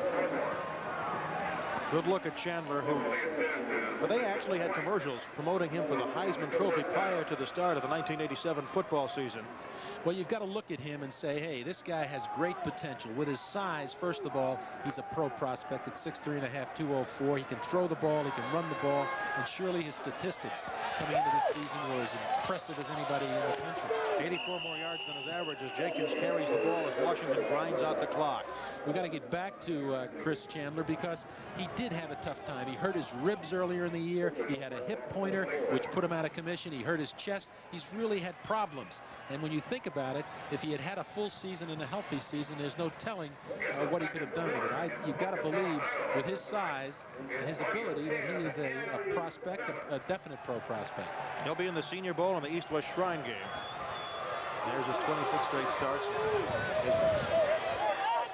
He is resilient, coming back from injuries. Throws into the corner, and it's picked off. And a great saving tackle by Slater. Harrison doing the job tonight from cornerback. That's his second excellent play, his second interception this year. Just as we start talking about the quarterback, he makes probably the poorest pass of the night. He threw the ball behind the receiver that time, as we see it here. And you see him throw the ball. He delivers the ball well, but it's behind his receiver and gives the cornerback a chance here to come up and make the play inside. And that is Thurston Harrison again, the junior, who was the team leader in tackles for Tulane this year, but he made a big interception right there. Third Washington turnover. Tulane has 2. They have 6:20 to go. 1st and 10 from their 15. They trail 24-10. Jones back to pass. Here come the Huskies. Over the middle it goes. It's short of a first down. Will makes the tackle of the man, slamming over the middle. Zeno was this intended receiver, and no, actually, McIntosh. It was McIntosh who came across the middle, and that's about where they've made some yardage tonight. Both Zeno and McIntosh coming across the middle in front of the linebackers. They have not had good success up the sidelines or in the seams tonight against the Washington defenders. Washington made an adjustment after Zeno made a big play down the sidelines early in the game. Haven't been able to do it again. Great drop, lots of time. Jones over the middle again. Again, it's a first down, but Washington will allow them to have the short stuff. McIntosh, the receiver, former quarterback, started the year as the backup quarterback. One of the most outstanding players all season has been number 38, David Rill, a senior linebacker who Don James calls one of the finest he's ever coached. There he is as we isolate on him and see him come up and make the play on that last pass that was completed to McIntosh. Do you know that Rill has never, ever missed a practice at Washington? That's something. 1st and 10 from the 28 for the Green Wave. Over the middle of Zeno, incomplete. Hill right there. They were looking for him that time. That's where it's been. They came back to him too many times. Now we watch number 38 playing on the left side again. He's looking it up, and here comes Zeno across the middle again. He's looked him up, he's found him, and there he is right there. That's how that play finishes. That's football. That's why you lead. You start 3 years, you start 35 consecutive games, and you lead your team in tackles year in and year out. David Rill from Port Orchard, Washington. On 2nd and 10. Little jump pass. Zeno, was he in bounds? Yes, he was. And it's a first down for Tulane at the 40-yard line. The reason that pass was completed, the defender that time, Williams, the cornerback, was giving him the cushion. He's not going to let him go deep. He kept the ball in front of him. Unfortunately, we've got a flag down here. Hold it. Offense. Stay there. Well, that nullifies that 12-yard reception. Time is running out for Tulane. 5 minutes, 13 seconds to go in this football game, the 12th annual Independence Bowl game.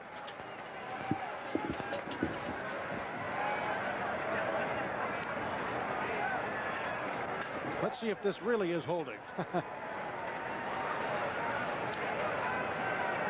Yeah. It's a tackle. That's what they got him for. And they got it on number 70, Andre Lockley, the deep offensive right tackle. I hate to say the offensive lineman for Tulane only during mistakes, but I want to give those guys credit because you got Chuck Beck, the center, John Repole and Kent Lattimore, and Darren Shoulders on the guard, Jim Bishop, Andre Lockley, Tom Hollis, and playing tackle tonight. On 2nd and 20, Jones sees an opening, spins around, gets back to the original line of scrimmage before David Rill. Who else is there? Along with Martin Harrison. Making the tackle, Martin Harrison. Forced out of the pocket again. He's looking upfield. Can't get. He's got the coverage there, so he decides to run. He's been doing a lot of this tonight. And there's Rill, 38, just getting his hands on him and pulling him down. Can you practice that pivot that he does so well? No, that comes natural. You can practice it, but only a few guys can do it as well as he does. Look how they've been in a drought on 3rd down drives. The last 7. This one goes incomplete. Again, he was looking on the corner for Zeno, who was coming back to the football. It wouldn't have been a first down. The ball would have been thrown. It would have been short if he had completed it. But again, he put the ball in the ground. He really has forced the football a lot tonight, and that's the frustration of Terrence Jones, because Washington has just done an outstanding job of putting pressure on him and doing an excellent job in the backfield of defending against his receivers. And the linebackers have also been well on the coverage. Bo Yates was there that time. Here's Smith. He's been busy in the second half. With the wind at his back, Demoy Williams takes it on the 25-yard line, picks it up, goes up the sideline, bumps into his own man, and out of bounds at the 40. A 47-yard punt as he's tackled at the Washington bench. 4 minutes, 23 seconds to go in this football game, and the score, Washington 24 and Tulane 10. The field in this hard-hitting game of football, but when Gumby gets squished, you know there's a lot of action at the ball game. 1st and 10 from the 40 of Washington. Conklin, number 10, in at quarterback. We thought we'd see him maybe in the first half. A lot of extra backup men in the game right now. Jenkins made the carry. They want sure hands, and Leroy Brown from Shreveport made the tackle. Leroy Brown there, number 90, was the Louisiana State High School shot put champion. Strong. And the folks in Louisiana. This tells a lot about this ball game when you see the miscues on the part of Washington and what it led to. Tulane had to punt, half-ended, and they punted again. They never took advantage of those Washington Husky mistakes, and that's why they're behind 24-10 with 3:40 left in the 4th period. 2nd and 11. Again, Washington eating clock. Jenkins again. Jenkins again, and another big tackle by Richard Harvey, coming from the linebacker position. He's been in this ball game and playing tough all night. There's Richard Harvey. He's had an outstanding night. 6'2", 223, only a junior. Conklin, the quarterback, was nearly redshirted, but had to play in the 9th game against Arizona. And what a day. He had 237 yards passing and 2 touchdowns.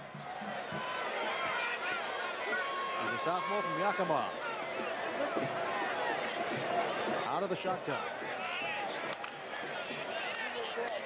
And there's Lewis, the freshman, with a big opener inside the Tulane 45 to the 43 before Lenzer Burton makes the stop. That's the shovel pass off the shotgun. It was beautifully executed. Tulane was playing pass. They were coming after him. There's number 20. That's Greg Lewis out of Seattle, a true freshman, and he is elusive. He's got great hands. 15-yard gain off that play. Lewis, 5th leading rusher on the team. as a freshman this past fall. 2:45 to go in the game.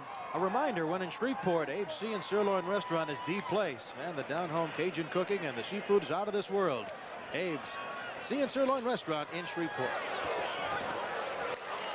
Here's a pitch out to Lewis again. This time the Green Wave get him.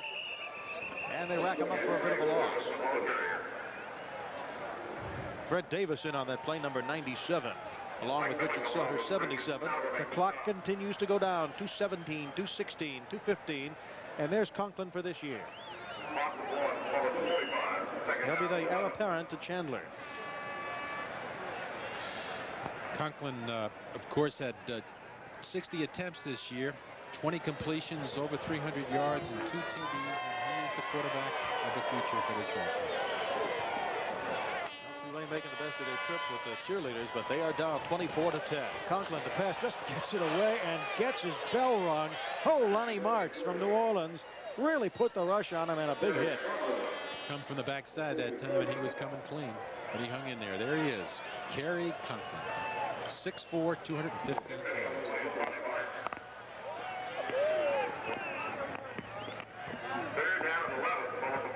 .149 to go in the football game. Good look at the visiting uniform at the Independence Bowl with those Spirit of Independence emblems on the shoulder pads.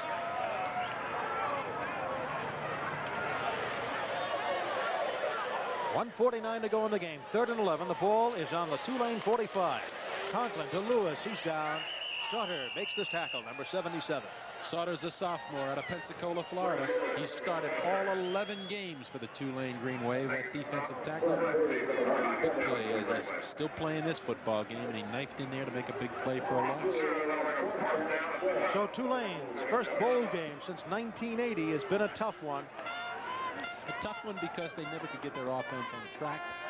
The passing offense, the option offense was stymied all night by a very tough and aggressive Washington Husky defense, in particular a secondary that covered those receivers well, and a front that put a lot of pressure on that outstanding quarterback Terrence Jones.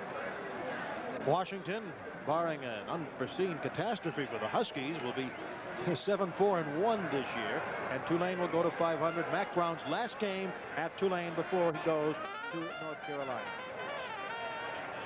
Greg Davis, the new coach, by the way, is in the press box. That's why we've not been able to get any fresh shots of him on the sidelines. Greg Davis, whose title is assistant head coach and offensive coordinator, becomes the head coach right after this game. He's a McNeese State graduate, and he was an assistant at Texas A&M before he came to Tulane with Mac Brown 3 years ago. Canton, who punted, run down to the 1-yard line, will punt to Price with 1:40 to go. Straight up.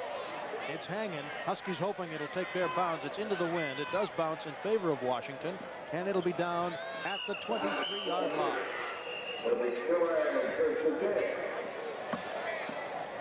And we'll be back to the Independence Bowl after this. Red Roof Inns. The Green Wave will make one attempt to get another point on the board. 1st and 10 from their 22-yard line.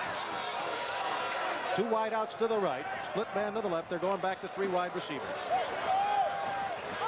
Jones throws it to the near side. Zeno, nice catch at the 40-yard line. Beautifully executed pass. They had a defender in front of him and behind him. They were covering him with Zachary deep and Burkhalter short. They put the ball right on the money. One of the better thrown passes tonight by Terrence Jones. Big pass, big catch. 18-yard reception. 1:22 to go in the game. Zeno, 7 catches, 116 yards. That's about his average. Ball on the Tulane 40. They trail 24-10. And 3 wide receivers. Jones throws, and it is caught by Pierce. He's a running back. He's got a couple of men to beat. They cut him off at the 5.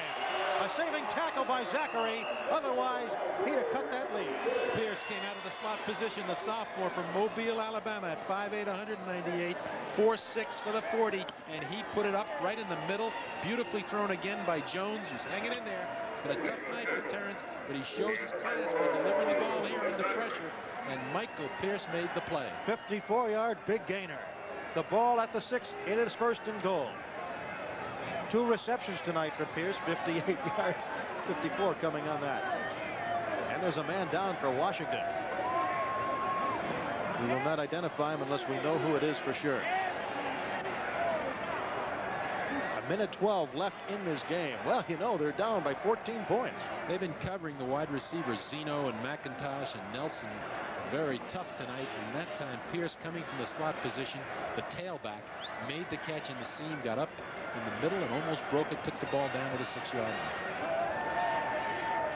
If Tulane can score here, of course, the onside kick will be next. You never know what will happen. That's Zachary, who made the great tackle. Now, he had knee surgery from the spring drills and made it back. I do not know if that is exactly where his injury is, but he is gingerly coming off and not putting any pressure on his right leg. Yeah. That's Tony Zachary out of Seattle, Washington, only a junior, 6'2", 193 pounds, comes in as that extra defensive back for Washington in passing situations, played a lot tonight. He's replaced in the secondary. Well, he's replaced by a lineman because Hunter and Colwis come in for this goal line, 1st and goal. Benoit Williams back at the cornerback position also. Jones tonight passing 17 of 36, 248 yards and an interception. He's run 17 times for 91 yards. Clock is going, 1:10 to go in this football game. Tulane down by 14. Jones, a rocket, and complete for Zeno. He was all alone at the back of the end zone. He came out of the slot, came right over the middle. He was there, but the ball was thrown behind him. Stops the clock with 1:04. The ball sits on the 6-yard line, trailing 24-10. Tulane trying to get a score. There's Zeno as he breaks behind the linebackers and behind number 40, the safety, Hall, excuse me, and he is open. Well, even if they do score, they've lost some valuable time on that one. That was a golden opportunity. 2 wideouts to the left side for the Green Wave of Tulane. They have a wingback running back on the left. Here's Jones looking left, fires to that wingback, popped up in the air and nearly picked off by Lilo Lang. It was first busted up by one of the linebackers. I think Harrison was in on the play. The ball was intended for Marvin Allen, the tailback. The ball was a little bit late, but Lang came from nowhere to make a great play. And you watch this. Watch Lang, number 6, come over the top to make the play right there. And Ricky Andrews actually popped it. Almost gets the interception. Andrews, the rover back, number 55, made the play on the defender, on the receiver. 3rd and goal. From the 6, 57 seconds to go in the game. Jones keeps it, falls down at the line of scrimmage. Got to stop the clock. And finally, they call a timeout with 47 seconds left to go. Harrison was the man who got him down. Very tough as they try to throw the ball here. They're running out of territory as we look at Don James. Don James, who has brought his team east for a bowl game. First time. 9 bowl appearances coming in today. A native of Massillon, Ohio, graduate of the University of Miami in Florida, coached at Kent State before he was here for 4 years. He's had 66 of his players drafted by the NFL. Yeah, and he's had about 66 rumors over his career and where else he's going. Now he's even mentioned for the Ohio State job. Of course, as you mentioned, he's from Ohio, but he's really an institution up there in the Pacific Northwest. Jeff Colwis with a very nice hairstyle. Okay, here we go. It's 4th and 6. The ball still sitting on the 6-yard line as Tulane tries desperately to get a score here. Good look at Will Rideout you saw on the sideline. He was the man performing for Tulane, or rather for Washington. He also did some rap music. And I tell you, these Washington kids not only are good football players, are good entertainers. There's Jones tonight from passing. He's had a tough night, Terrence Jones. The ball's been a little bit behind on him. He's thrown a few into the ground. He's had a lot of pressure on him, though, and he's hanging in there. Last hurrah for Tulane. Little jump pass for Zeno. Well covered. Caught it out of the end zone. Good coverage by Lilo Lang, number 6, with help from Bo Yates. That's just the old fade pattern into the corner of the end zone. And he put it up there, but as you described it, you watch this play, he just lays it up a little bit high, and watch number 6 just play good position on him all the way. Catches it out of bounds. So that's Zeno's probably last play as a collegiate. He'll probably be in pro football on the draft going very high. He says he wants to either play indoors or in the South. Well, he's accustomed to playing indoors. He doesn't know what it is to play in tough weather. He's made that very clear, but he is an outstanding talent. And there's no question that he's going to be highly coveted by a lot of people. You Washington fans, you may see him in the Kingdom sometime. 24-10, Washington leading. 42 seconds to go in the game at this 1987 Independence Bowl, and we are delighted you've been with us tonight. We have an information on Zachary. Tony Zachary hurt his knee. He had a knee injury in the spring. Delay, offense, first down. Back to the 3 on that delay of game against the Huskies. I want to thank some of the crew as we look at a happy Don James. His wife, Carol, by the way, and Coach Brown's wife, Debbie, received beautiful Silver Fox jackets from this bowl. I don't know how any other bowls give the coach's wives those beautiful gifts as he just downs the ball with 38 seconds to go. We want to thank the bowl people, Paul Manasseh, Mike Miller, and Smokey Hyde. Again, they were outstanding hosts as usual, and we're always pleased to come down here to Shreveport. Our people up in the booth, Glenn Martin, our stat man, Dale Kaiser, our spotter, and John Manasseh, who is our booth director. I want to thank them. 24-10, just winding down with 12 seconds to go. Washington downs it, and did he down it in the end zone? I don't know. He did. It's a safety. So that stops the clock with 7 seconds to go. I don't know if Conklin knew he was going to do that. I don't think he remembered or recalled where he was, because he just put his knee down in that end zone. And I'm with 7 seconds left, it goes to 24-12, and they're going to have to punt the ball. So you've had all kinds of scoring tonight. A field goal by the offense, a punt return for a touchdown by the special teams, and now the defense gets credited for a 2-point safety for Tulane. 24-12. Now they get a free kick, a little more delay. Also, we want to thank our reporters from the sidelines, Heath Shipman, who has been reporting from the Washington sideline, and Lanny James from the Tulane sideline for giving us some insightful reports throughout the evening. These guys are the diehards. We've got 7 seconds to go after a safety and a free kick coming. Let's see who they've got in deep position here for them. They brought the receivers back. Of course, Tony's number 18 is back there. He's one of the deep receivers. Mitchell Price. You can rest assured that Mitchell Price is in the game somewhere. Mitchell Price has been a revelation for this Tulane team, coming over from SMU and just taking over and being one of their key players and key leaders on defense. Punt returner, kick returner. He's had a great season for Tulane. So they're going to tee it up. And as I say, Washington brought so many kids with them. They have people that are not numbered and not listed. And number 32, I apologize to him. The SID department did not have who he was. And there's a bounding ball, and it is just trapped there for Tulane. Danny Michael. 6 seconds left.